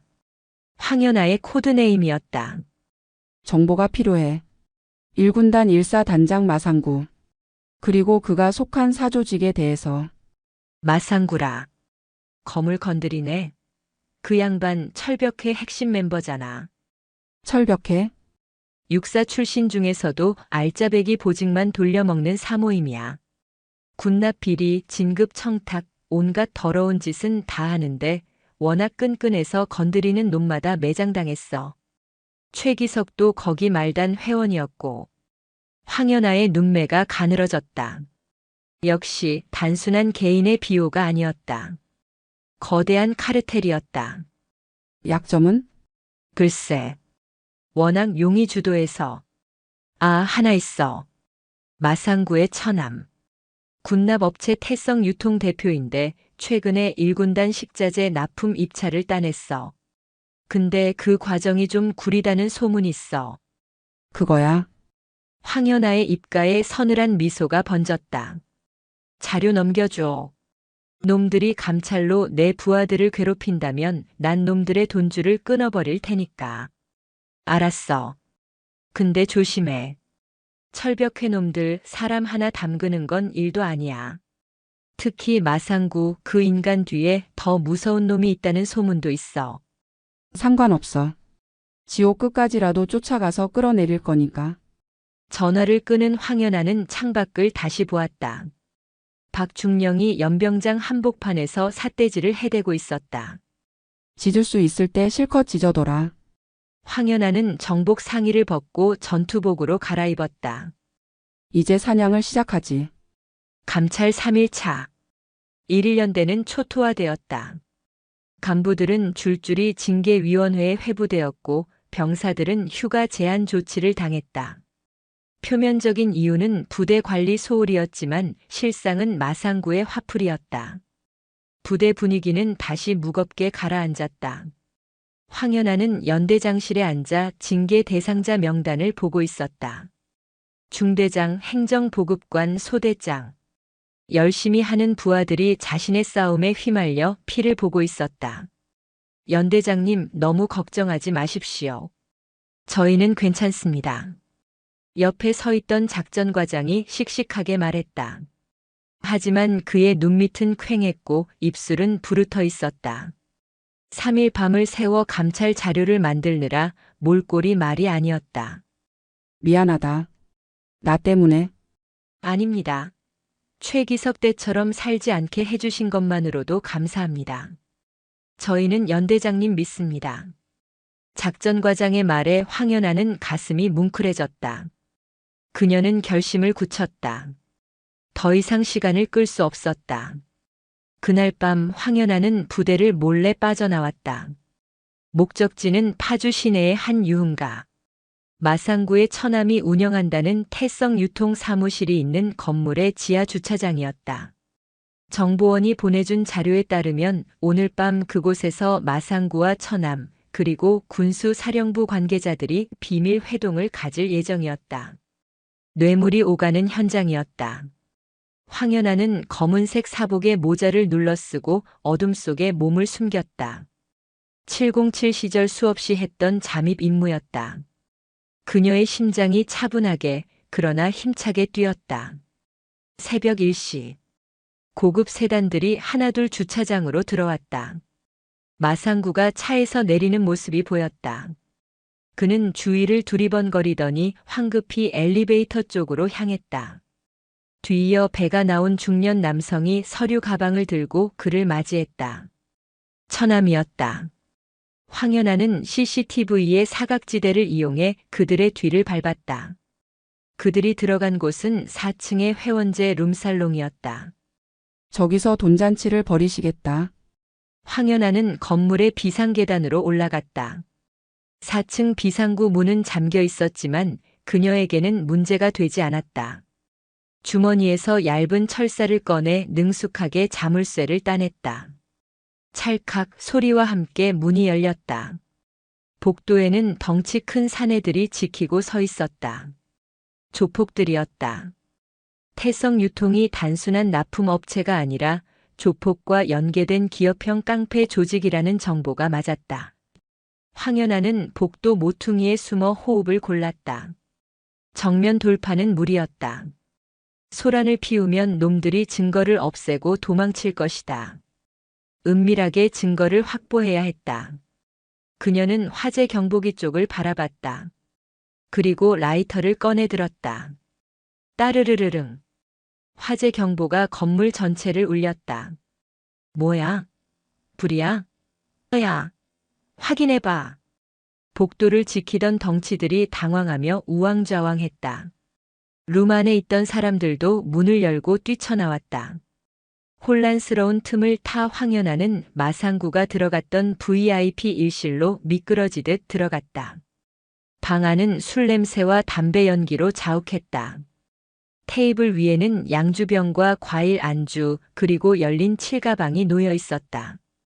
가방 안에는 5만 원권 지폐 다발이 가득했다. 뇌물이었다. 황연아는 재빨리 스마트폰을 꺼내 현장을 촬영했다. 돈 가방, 마상구의 정복 상의가 걸려있는 옷걸이, 그리고 테이블 위에 놓인 군납 계약서까지. 그때 등 뒤에서 서늘한 기운이 느껴졌다. 거기 누구야? 화장실에 갔던 마상구의 처남이 돌아온 것이었다. 그는 황연아를 보자마자 소리를 질렀다. 야, 잡아. 도둑이야. 복도에 있던 덩치들이 우르르 방으로 몰려왔다. 퇴로가 막혔다. 황연아는 스마트폰을 품에 넣고 자세를 낮췄다. 덩치 넷이 흉기를 들고 다가왔다. 어떤 년이 감히 여기가 어디라고. 선두에 선 덩치가 맥주병을 휘둘렀다. 황연아는 가볍게 고개를 숙여 피한 뒤 그의 명치를 팔꿈치로 가격했다. 컥. 덩치가 비명을 지르며 쓰러지자 뒤따라오던 놈이 칼을 꺼내 들었다. 칼이라. 군인 앞에서 칼 쓰는 거 아니지. 황연아는 놈의 손목을 낚아채 비틀었다. 뚝 하는 소리와 함께 칼이 바닥에 떨어졌다. 그녀는 놈의 턱을 무릎으로 올려 찼다. 퍽 소리와 함께 놈이 뒤로 낮아빠졌다. 순식간에 2명을 제압했지만 밖에서 더 많은 놈들이 몰려오고 있었다. 그리고 그 뒤로 마상구가 얼굴을 붉히며 나타났다. 황연아, 내가 여기 왜 있어? 마상구는 사색이 되어 소리쳤다. 사단장님. 밤늦게 민간인 업소에서 그것도 조폭들이랑 회식이라니요. 군인 복무 규율 위반 아닙니까? 황연아는 여유롭게 웃으며 포위망을 뚫을 구멍을 찾았다. 창문이 보였다. 4층이었지만 건물 외벽에 에어컨 실외기가 설치되어 있어 타고 내려갈 수 있을 것 같았다. 잡아. 전현 못 나가게 해. 저 핸드폰 뺏어. 죽여도 좋아. 마상구가 악을 썼다. 자신의 파멸이 담긴 증거였다. 덩치들이 때로 덤벼들었다. 황연아는 테이블을 엎어 놈들의 진로를 막고 룸 안에 있던 대형 스피커를 발로 차서 놈들에게 날려버렸다. 쾅! 우당탕탕 소리와 함께 놈들이 뒤엉켰다. 황연아는 그 틈을 타 창문을 깨고 밖으로 몸을 날렸다. 으악! 마상구의 비명소리가 멀어졌다. 황연아는 에어컨 실외기를 밟고 배관을 타고 아슬아슬하게 1층으로 내려왔다. 손바닥이 찢어지고 전투복이 긁혔지만 품 안의 스마트폰은 무사했다. 주차장에 대기하고 있던 자신의 차에 올라탄 황연아는 시동을 걸고 엑셀을 밟았다. 뒤에서 조폭들의 차가 따라붙었지만 707에서 배운 고속주행 기술을 따라올 수는 없었다. 따돌렸다. 황연아는 거친 숨을 몰아쉬며 핸들을 잡았다. 손이 떨려왔다. 공포가 아니라 흥분 때문이었다. 잡았다. 당신 목덜미. 다음 날 아침 1.1년대 연병장에는 다시 한번 전운이 감돌았다. 하지만 이번에는 황연아가 수세에 몰린 것이 아니었다. 국방부 검찰단과 헌병대 차량 수십 대가 사단 사령부로 향하고 있다는 뉴스가 속보로 떴다. 현직 사단장 수십억 대 군납 비리 및 조폭 연루 혐의로 긴급 체포 임박. 내부 고발자에 의해 현장 증거 확보. TV 뉴스 화면에는 어젯밤 황연아가 찍은 사진들이 모자이크 처리되어 나오고 있었다. 돈 가방과 마상구의 정복. 연대장실에서 뉴스를 보던 감찰관 박중령의 얼굴이 흑빛이 되었다. 그의 전화벨이 미친 듯이 울리고 있었지만 그는 받지 못했다. 사단장이 끝났다는 것은 그의 라인을 탔던 자신도 끝났다는 것을 의미했다. 황연아가 연대장실 문을 열고 들어왔다. 그녀의 손에는 붕대가 감겨 있었지만 표정은 그 어느 때보다 밝았다. 박중령. 짐 싸? 연대장님. 저는 그냥 시키는 대로. 박중령이 무릎을 꿇고 빌었다. 어제의 기세등등함은 온데간데 없었다. 시키는 대로 했다고 죄가 없어지는 건 아니야. 부하들을 괴롭힌 데가 톡톡히 치러야 할 거야. 헌병들이 들이닥쳐 박중령을 끌고 갔다. 감찰관들도 쥐구멍을 찾아 도망치듯 부대를 빠져나갔다. 황연아는 창문을 활짝 열었다. 맑은 공기가 들어왔다. 연병장에서는 병사들이 다시 활기차게 축구를 하고 있었다. 하지만 황연아는 알고 있었다. 마상구를 잡았다고 해서 철벽회가 사라진 것은 아니라는 것을. 정보원이 말했던 마상구 뒤에 더 무서운 놈. 그 놈이 누구인지 아직 밝혀지지 않았다. 그때 황연아의 책상 위에 놓인 내선 전화가 울렸다. 발신자 정보가 없었다. 통신보안. 1.1년 대장입니다. 수화기 너머로 기계적으로 변조된 목소리가 들려왔다. 축하하네. 마상구라는 썩은 가지 하나를 잘라냈군. 누구냐? 누군지는 중요하지 않아. 다만 자네가 건드린 게 고작가지 하나라는 걸 알려주고 싶어서 전화했어. 뿌리는 훨씬 깊고 단단해. 황연아 대령, 밤길 조심하게. 이제부턴 장난이 아닐 테니까. 뚝. 전화가 끊겼다. 황연아는 수화기를 내려놓고 허공을 응시했다. 등골이 서늘해졌다. 놈들은 그녀를 지켜보고 있었다. 마상구는 꼬리 자르기였고 진짜 몸통은 어둠 속에 숨어 그녀를 노리고 있었다. 뿌리라.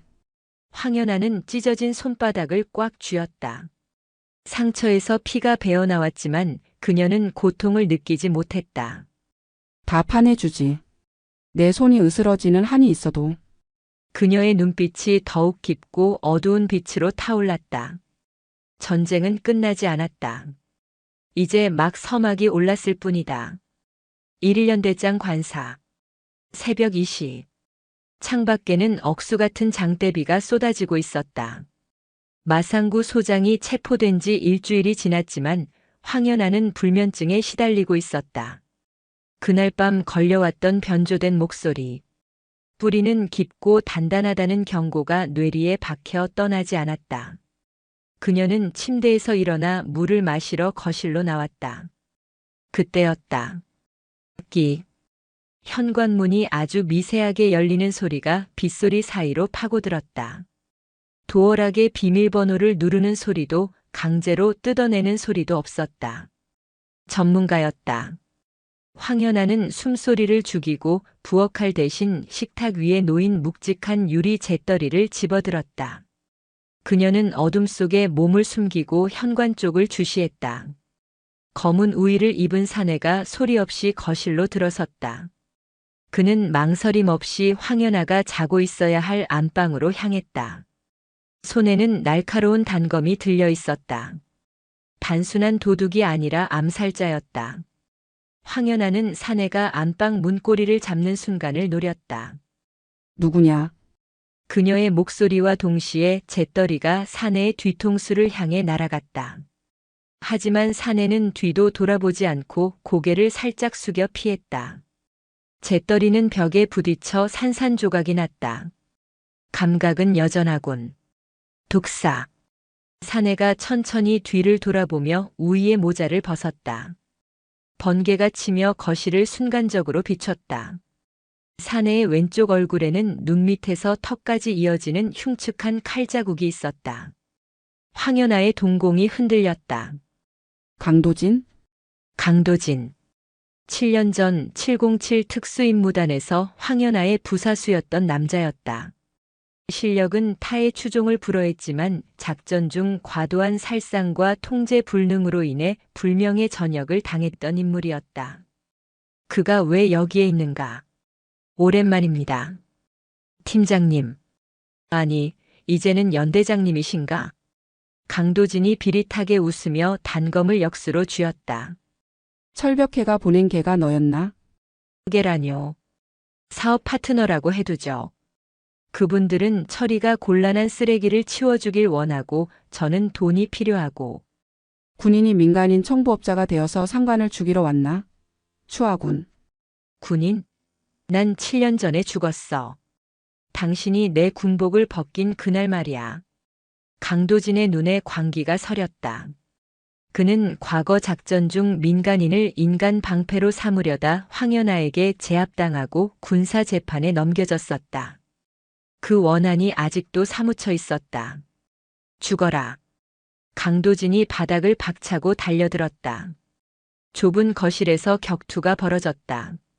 강도진의 단검이 황연아의 목을 노리고 쇄도했다. 황연아는 상체를 뒤로 젖히며 피했지만 칼날이 그녀의 티셔츠를 스치고 지나갔다. 황연아는 식탁 의자를 발로 차서 강도진의 진로를 막았다. 하지만 강도진은 의자를 가볍게 뛰어넘으며 공중에서 발차기를 날렸다. 황연아는 양팔로 막아냈지만 엄청난 충격에 뒤로 밀려나 벽에 부딪혔다. 힘에서는 밀린다. 하지만 기술은 그녀가 위였다. 강도진이 다시 찌르기를 들어오자 황연아는 그의 손목을 낚아채 비틀면서 품으로 파고들었다. 우드득. 아! 강도진의 손목이 꺾이는 소리가 났다. 단검이 바닥에 떨어졌다. 하지만 강도진은 고통을 참으며 반대편 손으로 황연아의 머리채를 잡고 니킥을 날렸다. 황연아의 이마가 찢어지고 피가 흘러내려 시야를 가렸다. 두 사람은 엉겨붙어 거실 바닥을 굴렀다. 유리 조각이 등에 박히는 고통이 느껴졌지만 황연아는 멈추지 않았다. 그녀는 강도진의 목을 팔로 감아 조르기 기술을 시도했다. 컥. 강도진의 얼굴이 붉게 달아올랐다. 하지만 그는 주머니에서 무언가를 꺼내 황연아의 허벅지를 찔렀다. 예비용 주머니 칼이었다.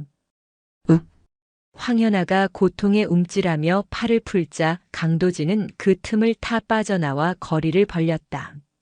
황연아의 허벅지에서 피가 솟구쳤다. 강도진은 숨을 몰아쉬며 바닥에 떨어진 자신의 단검을 주워들었다. 역시 독사는 독사네. 현역에서 물러난 줄 알았더니. 그는 시계를 확인했다. 아쉽지만 오늘은 인사만 하러 온 거라. 시간이 다 됐군. 도망칠 셈이냐? 황연아는 절뚝거리며 일어섰다. 투지는 꺾이지 않았다. 도망? 아니. 경고하러 온 거야. 내일 밤 자네가 아끼는 병아리들이 빗물에 쓸려가는 꼴을 보고 싶지 않으면 얌전히 있어. 뭐? 철벽회는 당신 하나 죽이는 걸로 만족하지 않아. 당신이 가장 소중하게 여기는 걸 부숴버려서 스스로 무너지게 만들고 싶어 하지. 그게 그 양반들 취미거든. 강도진은 베란다 문을 열고 난간으로 뛰어올랐다. 기대해. 내일 밤은 아주 재미있을 테니까. 그는 어둠 속으로 사라졌다. 황연아는 쫓아가려 했지만 다리의 상처 때문에 주저앉고 말았다. 빗소리가 더욱 거세게 들려왔다. 병아리들, 병사들을 말하는 것이었다. 이 미친 새끼들이 애들을 건드려?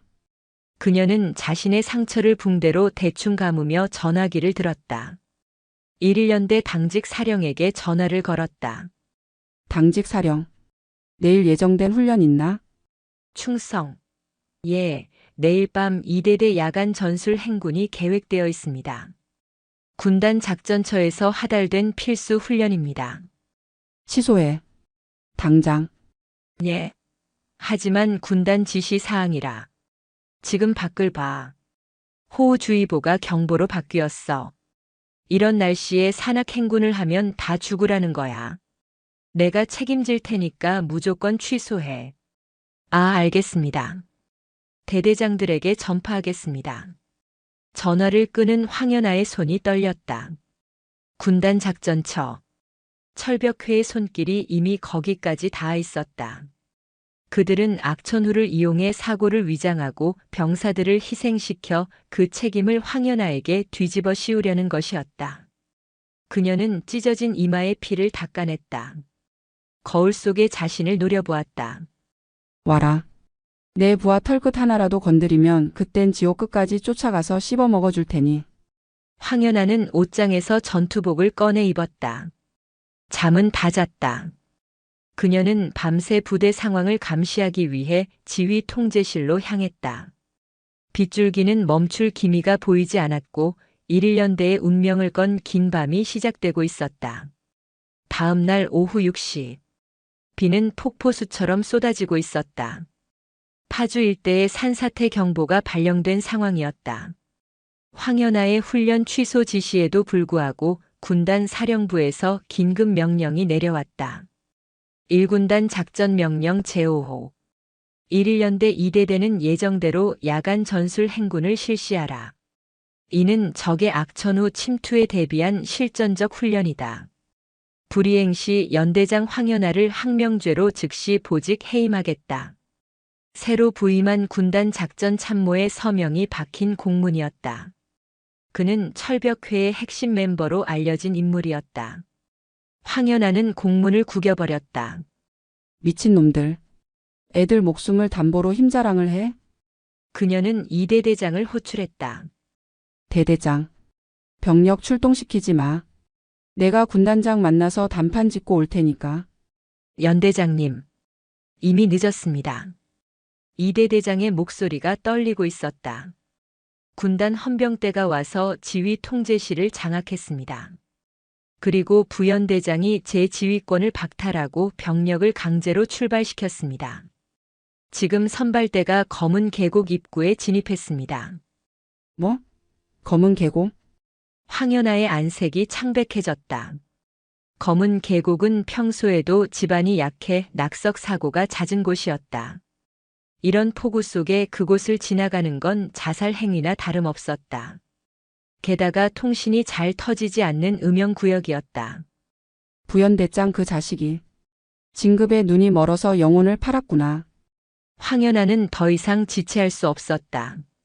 그녀는 자신의 전속 부관과 운전병만을 데리고 레토나에 올랐다.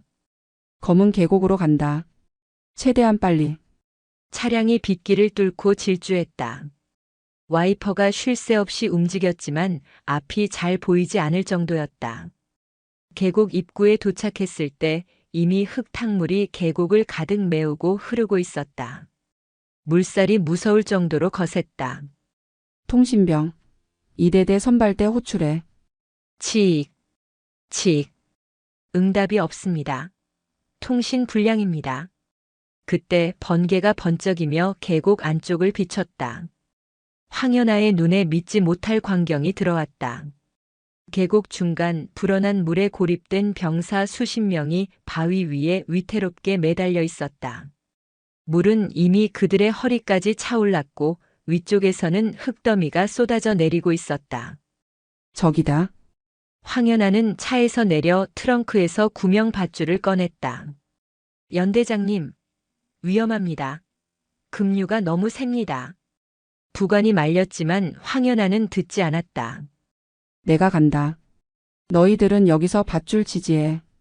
황연아는 밧줄을 허리에 묶고 거친 물살 속으로 뛰어들었다. 으악! 차가운 흙탕물이 그녀의 몸을 강타했다. 숨이 턱 막혔지만 그녀는 이를 악물고 헤엄쳤다. 707 시절 훈련받은 생존 수영 실력이 그녀를 버티게 했다. 바위 위에서 떨고 있던 병사들이 황연아를 발견하고 소리쳤다. 연대장님, 살려주세요. 가장 어린 이등병 하나가 물살에 휩쓸려 떠내려가려 하고 있었다. 황연아는 밧줄을 풀고 몸을 날려 이등병의 팔을 낚아챘다. 잡아.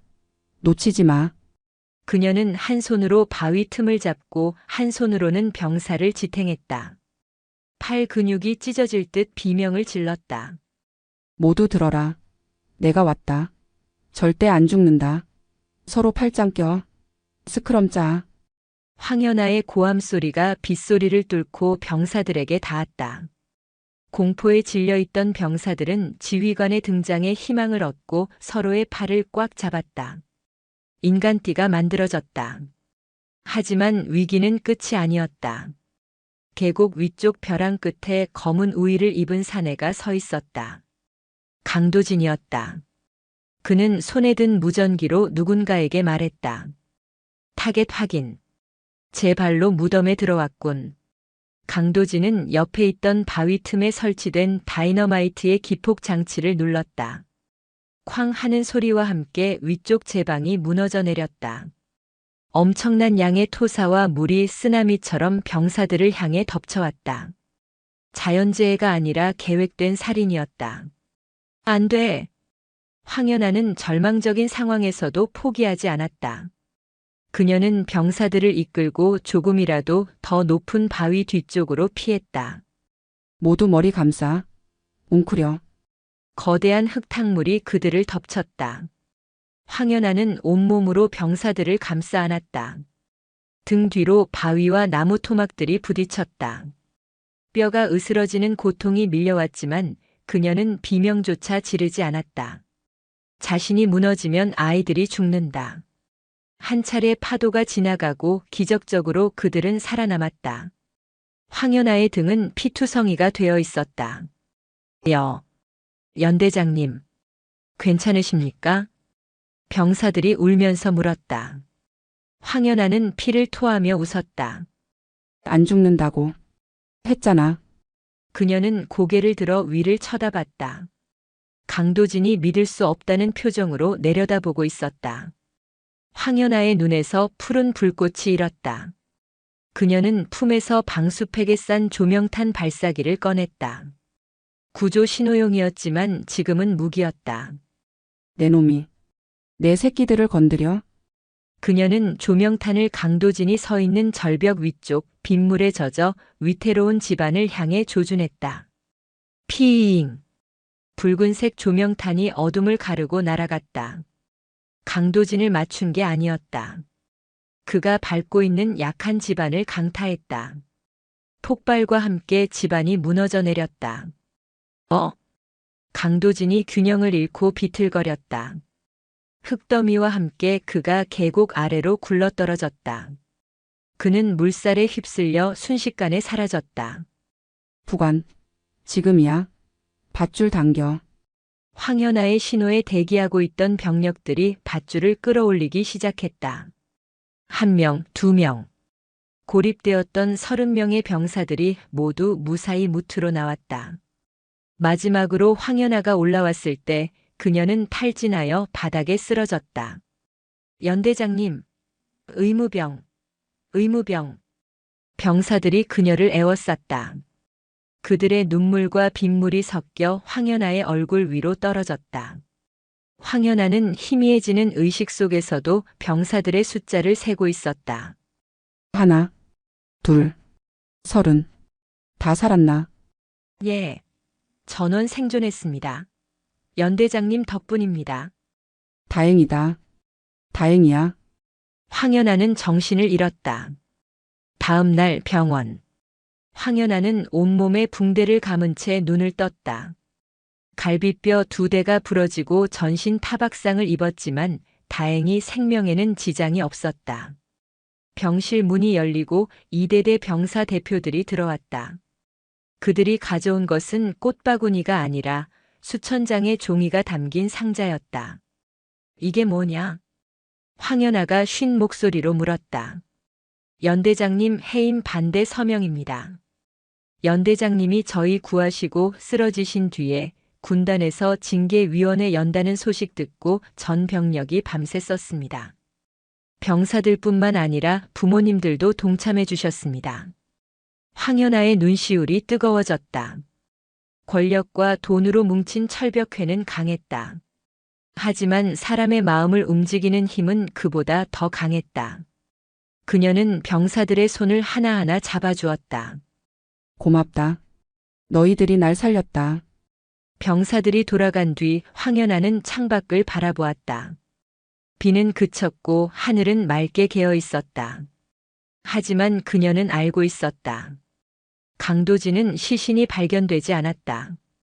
그리고 철벽회는 이번 실패로 더욱 악랄하게 그녀를 공격해올 것이다. 그녀는 침대 옆 협탁에 놓인 강도진이 떨어뜨리고 간 무전기를 집어들었다. 계곡에서 주워온 것이었다. 그녀는 무전기 송신 버튼을 눌렀다. 들리나? 숨어 있는 쥐새끼들. 치익 소리 뒤에 침묵이 흘렀다. 이번엔 내가 이겼다. 그리고 다음번엔 너희 차례야. 내 몸이 부서져도 너희들이 쌓아 올린 그 더러운 철벽 기필코 무너뜨린다. 그녀는 무전기를 박살내 휴지통에 던져 넣었다. 황연아 대령. 그녀는 더 이상 혼자가 아니었다. 그녀 뒤에는 그녀를 믿고 따르는 2,000명의 1.1년대 장병들이 있었다. 이제 반격의 시간이었다. 퇴원 수속을 밟는 황연아의 몸은 아직 성치 않았다. 갈비뼈에는 압박 붕대가 감겨 있었고 찢어진 이마에는 거즈가 붙어 있었다. 의무대장은 퇴원을 만류했지만 그녀의 고집을 꺾을 수는 없었다. 연대장님, 최소 일주일은 더 안정이 필요합니다. 부하들이 흙탕물 속에서 뒹굴고 있는데 지휘관이 하얀 침대보 위에서 밥 받아먹고 있을 수는 없어.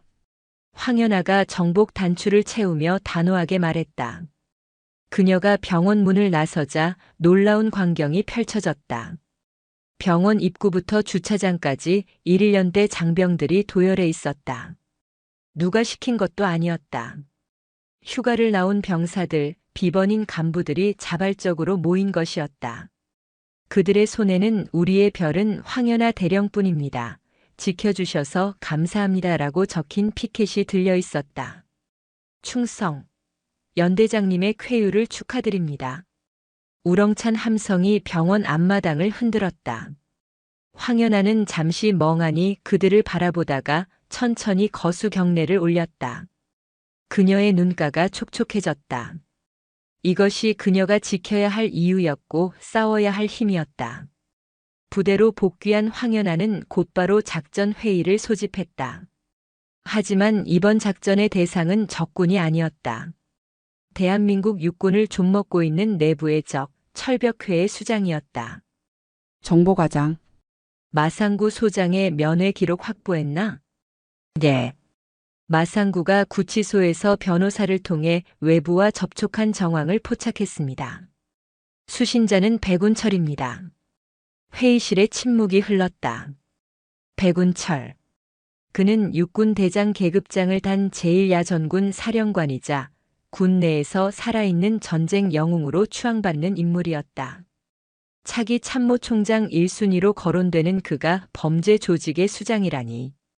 영웅의 가면을 쓴 괴물이었군. 황연아는 책상 위에 놓인 백운철의 사진을 노려봤다. 온화한 미소를 짓고 있는 노장군의 얼굴 뒤에 병사들의 피를 팔아 배를 불리는 탐욕이 숨겨져 있었다. 놈들은 마상구를 꼬리 자르기로 버렸어. 하지만 마상구가 관리하던 비자금 장부는 아직 회수하지 못했을 거야. 그 장부가 어디 있는지 알아냈다. 황연아는 지도를 펼쳤다. 강원도 깊은 산속에 위치한 백운철 개인 소유의 사냥터 별장이었다. 명목상은 전몰 장병 유가족 지원 재단의 연수원이었지만 실상은 철벽회의 비밀 금고이자 아지트였다. 오늘 밤 그곳을 타격한다. 공식적인 지원은 없다. 실패하면 우리는 반란군으로 몰려 처형당할 수도 있다. 나를 따를 사람만 남아라. 아무도 나가지 않았다. 오히려 작전과장, 정보과장, 그리고 병사 대표로 온 이석진 병장까지 모두가 눈을 빛내며 고개를 끄덕였다. 좋아. 우리는 오늘 밤 군인이 아니라 도둑이 된다. 도둑 맞은 군의 명예를 되찾아오는 의적이다. 밤 11시. 강원도 산악지역. 폭우가 지나간 산길은 험했다. 황연아와 선발대는 군복 대신 검은색 침투복을 입고 별장 외곽에 도착했다. 별장은 요새처럼 견고했다. 높은 담장에는 가시 철조망이 둘러쳐져 있었고 사설 경비원들이 순찰을 돌고 있었다. 말이 경비원이지 특수부대 출신 용병들이었다. 이 병장 드론 띄워서 열상 감지로 내부 병력 파악해. 이석진 병장이 소형 정찰 드론을 띄웠다. 조종기를 조작하는 그의 손놀림이 제법 능숙했다. 그는 입대 전 공대생이었다. 건물 내부에 10명, 외곽에 6명입니다. 지하 1층 금고로 추정되는 곳에 두꺼운 철문이 있고 그 앞에 2명이 보초를 서고 있습니다. 역시 지하군. 황연아는 작전과장에게 신호를 보냈다. 양동 작전이다. 과장은 정문 쪽에서 소란을 피워 시선을 끌어. 그 틈에 내가 후문으로 침투해서 지하로 간다. 알겠습니다. 연대장님 몸 조심하십시오. 아직 갈비뼈 안 붙으셨습니다. 걱정 마. 뼈는 부러져도 이빨은 살아있으니까. 작전과장 팀이 정문 쪽 숲에서 연막탄을 터뜨렸다. 펑, 펑. 뭐야? 습격이다. 경비원들이 정문 쪽으로 몰려갔다. 그 틈을 타 황연아는 담장을 넘었다. 707 시절 밥 먹듯이 했던 침투였다. 부상 입은 몸이었지만 정신력이 육체의 한계를 뛰어넘고 있었다. 그녀는 그림자처럼 건물 안으로 스며들었다. 복도에서 마주친 용병 하나가 총을 꺼내려 했지만 황연아의 수도가 그의 목을 치는 것이 더 빨랐다. 소리 없이 쓰러진 용병을 구석에 숨기고 그녀는 지하로 향하는 계단을 내려갔다. 지하 금고 앞. 덩치 큰 경비원 2명이 버티고 있었다. 길 좀 비켜주지. 황연아의 목소리에 경비원들이 곤봉을 꺼내 들고 달려들었다. 쥐새끼가 들어왔네. 황연아는 정면 승부를 피하고 날렵하게 몸을 숙여 덩치들의 다리 사이로 파고들었다. 그리고 한 놈의 오금을 걷어차 무릎 꿇린 뒤 뒤따라오던 놈의 복부에 주먹을 꽂았다. 흡. 기압과 함께 주먹이 명치에 박히자 놈이 거품을 물고 쓰러졌다.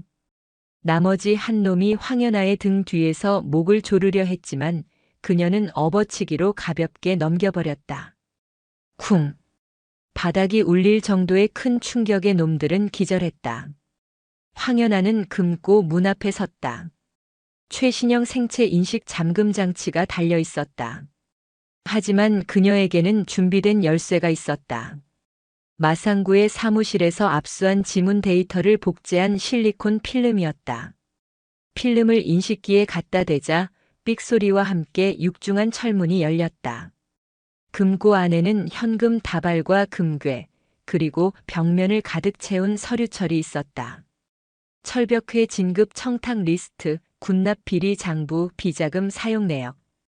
대한민국 군대를 썩게 만든 모든 증거가 그곳에 있었다. 찾았다. 황연아가 서류를 배낭에 담으려던 순간이었다. 대단하군. 여기까지 들어올 줄은 몰랐는데. 어둠 속에서 익숙한 목소리가 들려왔다. 황연아는 동작을 멈추고 천천히 고개를 돌렸다. 금고 구석의 의자에 누군가 앉아 있었다. 백운철 대장이었다.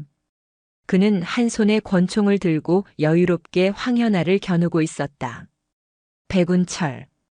계급장 떼고 이름 부르는 건가? 버르장머리 없는 건 여전하구먼. 황 대령. 백운철이 일어서서 천천히 다가왔다. 자네가 그 서류를 가지고 나갈 수 있을 것 같나? 이 별장은 내 왕국이야. 밖에는 내 부하들이 50명도 넘게 깔려 있어. 부하? 돈으로 산 용병들이겠지. 진짜 군인은 돈이 아니라 명예를 위해 싸운다. 명예. 하하. 야, 이 멍청한 것아. 명예가 밥 먹여주나? 늙어서 퇴역하면 남는 건 훈장 쪼가리랑 관절염뿐이야. 내가 평생 나라를 위해 헌신한 대가를 좀 챙기는 게 뭐가 나빠. 백운철의 뻔뻔한 궤변에 황연아의 피가 거꾸로 솟았다. 당신이 챙긴 그 대가가 내 부하들의 밥그릇이었고 방탄조끼였고 생명이었다. 당신 배 불리느라 죽어간 김상병 검은 계곡에서 떠내려갈 뻔한 내 새끼들. 그 피값을 어떻게 갚을 건가? 죽음으로 갚아주지. 너부터. 백운철이 방아쇠를 당기려는 찰나였다. 탕! 총소리가 울렸다. 하지만 황연아가 쓰러진 것이 아니었다. 백운철의 손에 들려있던 권총이 튕겨나갔다. 으악! 백운철이 손을 감싸 쥐며 비명을 질렀다. 총알은 밖에서 날아왔다. 지하 환기구 틈새를 통해 정확하게 저격한 것이었다. 누구냐? 황연아가 환기구 쪽을 바라보았다. 그곳에는 아무도 보이지 않았지만 바닥에 낯익은 탄피 하나가 떨어져 굴러왔다. 강도진이 쓰던 특수 제작 탄피였다. 빚은 갚았다. 환청처럼 그의 목소리가 들리는 듯 했다. 그가 왜 자신을 도왔는지는 알 수 없었다. 하지만 지금은 그게 중요하지 않았다. 황연아는 기회를 놓치지 않고 백운철에게 달려들어 그를 제압했다. 끝났다. 백운철. 당신의 더러운 왕국은 오늘로 멸망이다. 그녀는 백운철을 포박하고 배낭에 서류를 쓸어 담았다. 밖에서는 1년대 장병들의 함성 소리가 들려오고 있었다. 지원군이 도착한 것이다. 일주일 후 서울 용산 국방부 대강당 전군 주요 지휘관 회의가 열리고 있었다. 이 자리에는 국방부 장관을 비롯해 육해 공군 참모총장과 군단장급 이상 지휘관들이 모두 모여 있었다. 그리고 그 단상 중앙에는 손에 붕대를 감은 백운철 대장이 군 개혁안을 발표하기 위해 서 있었다. 그는 뻔뻔하게도 자신의 비리는 감춘 채 군 기강 확립을 외치고 있었다. 존경하는 국민 여러분, 그리고 장병 여러분. 최근 불미스러운 사건들로 군의 위상이 추락했습니다. 저는 뼈를 깎는 노력으로. 그때 강당의 문이 활짝 열렸다. 정복을 갖춰 입은 황연아 대령이 뚜벅뚜벅 걸어 들어왔다. 그녀의 뒤에는 헌병 수사관들이 아닌 1년대 병사 대표들과 군 검찰단장이 따르고 있었다. 좌중이 술렁거렸다. 뭐야? 황연아 대령 아닌가? 감히 여기가 어디라고 들어와? 백운철의 표정이 일그러졌다. 황 대령, 이게 무슨 행패인가? 당장 나가. 황연아는 단상 아래 멈춰 섰다. 그녀는 주눅 들지 않고 수백 명의 장군들을 둘러보았다. 대한민국 육군 1년 대장 대령 황연아. 긴급 보고 드립니다. 그녀의 목소리는 마이크 없이도 강당을 울렸다. 긴급 보고? 미쳤군. 헌병. 뭐해? 저 여자 끌어내. 백운철이 소리쳤지만 헌병들은 움직이지 않았다. 이미 군 검찰단과 국방부 장관의 재가가 떨어진 상태였다. 황연아는 손에 들고 있던 두툼한 서류철을 들어 올렸다. 이것은 지난 10년간 철벽해라는 사조직이 저지른 범죄 기록입니다. 진급 청탁 뇌물수수 군납비리 그리고 부하살인 교사 혐의까지. 그리고 그 정점에 바로 당신 백운철 대장이 있습니다. 장내가 찬물을 끼얹은 듯 조용해졌다. 모든 시선이 백운철에게 쏠렸다. 거짓말이야. 조작된 거야. 내가 누군 줄 알아? 난 전쟁 영웅이야. 백운철이 발악했다. 하지만 황연아는 단상으로 올라가 마이크를 잡았다. 영웅? 아니. 당신은 군복 입은 장사꾼일 뿐이야. 그것도 부하의 목숨을 팔아먹는 악덕 상인. 황연아는 스크린을 가리켰다. 화면에는 백운철이 비밀 금고에서 황연아에게 총을 겨누며 했던 말들이 영상으로 재생되었다. 황연아의 몸에 부착되어 있던 소형 카메라에 녹화된 영상이었다. 명예가 밥 먹여주나? 훈장 쪼가리랑 관절염뿐이야. 영상을 보는 장군들의 얼굴이 경악으로 물들었다. 군의 최고 어른이라 믿었던 자의 추악한 민낯이었다. 국방부 장관이 자리에서 일어나 엄지를 아래로 내렸다. 체포 신호였다. 군 검찰 수사관들이 단상으로 올라가 백운철의 양팔을 잡았다. 이거나. 난 억울해. 이건 음모야. 백운철이 끌려 내려갔다. 그의 어깨에 달려있던 별 4개가 초라하게 흔들렸다. 황연아는 그 모습을 끝까지 지켜봤다. 복수심은 없었다. 다만 깊은 안도감과 슬픔이 교차했다. 저런 자를 믿고 따랐던 수많은 병사들의 시간이 안타까울 뿐이었다. 황연아는 다시 마이크 앞에 섰다. 지휘관 여러분, 그리고 장병 여러분, 우리는 완벽하지 않습니다. 때로는 넘어지고 유혹에 흔들리기도 합니다. 하지만 그녀는 강당 뒤편에 서 있는 1년대 병사들을 바라봤다. 이석진 병장, 김민재 일병, 그리고 수많은 병사들이 그녀를 보며 웃고 있었다. 우리가 지켜야 할 것은 별들의 권위가 아닙니다. 저 병사들의 맑은 눈빛입니다. 저들이 믿고 따를 수 있는 등 비바람을 막아주는 지붕이 되어주는 것. 그게 우리가 입은 군복의 무게입니다. 그녀의 연설이 끝나자 누군가 박수를 쳤다. 시작은 작았지만 곧 강당 전체가 떠나갈 듯한 기립박수가 터져나왔다. 그것은 황연아 개인에 대한 찬사가 아니었다. 잃어버렸던 군인 정신의 부활에 대한 경이었다. 계절이 바뀌어 1년대 주둔지에도 가을이 찾아왔다. 연병장의 플라타너스 잎이 붉게 물들었다. 부대는 완전히 달라져 있었다. 구타와 가혹 행위는 사라졌고 병사들의 웃음소리가 생활관을 채웠다. 황연아는 연병장 벤치에 앉아 병사들이 축구하는 모습을 지켜보고 있었다. 깁스를 했던 김민재 일병은 이제 펄펄 날아다니며 골을 넣고 있었다. 이석진 병장은 전역을 앞두고 후임들에게 노하우를 전수하고 있었다. 연대장님, 김민재 일병이 땀을 뻘뻘 흘리며 달려왔다. 저 골 넣었습니다. 보셨습니까? 봤다. 슈폼이 제법인데? 나중에 국가대표 해도 되겠어. 헤헤. 다 연대장님 덕분입니다. 그때 저 포기하지 않게 해주셔서 감사합니다. 김민재가 씩씩하게 격려했다. 황연아는 자리에서 일어나 그의 흙 묻은 어깨를 털어주었다. 고맙다. 건강하게 지켜줘서. 그때 위병소 쪽에서 낯익은 오토바이 배기음 소리가 들렸다. 황연아가 고개를 돌리자 검은 헬멧을 쓴 라이더가 잠시 멈춰 섰다. 헬멧 쉴드 너머로 흉터 있는 눈매가 보였다가 이내 굉음을 내며 사라졌다. 강도진이었다. 그는 잡히지 않았고 또 어디론가 사라졌다. 하지만 황연아는 알 수 있었다. 그가 더 이상 적이 아니라는 것을. 언젠가 다시 만날 날이 올지도 모른다. 바람이 불어와 황연아의 머리카락을 흩날렸다. 그녀는 하늘을 올려다보았다.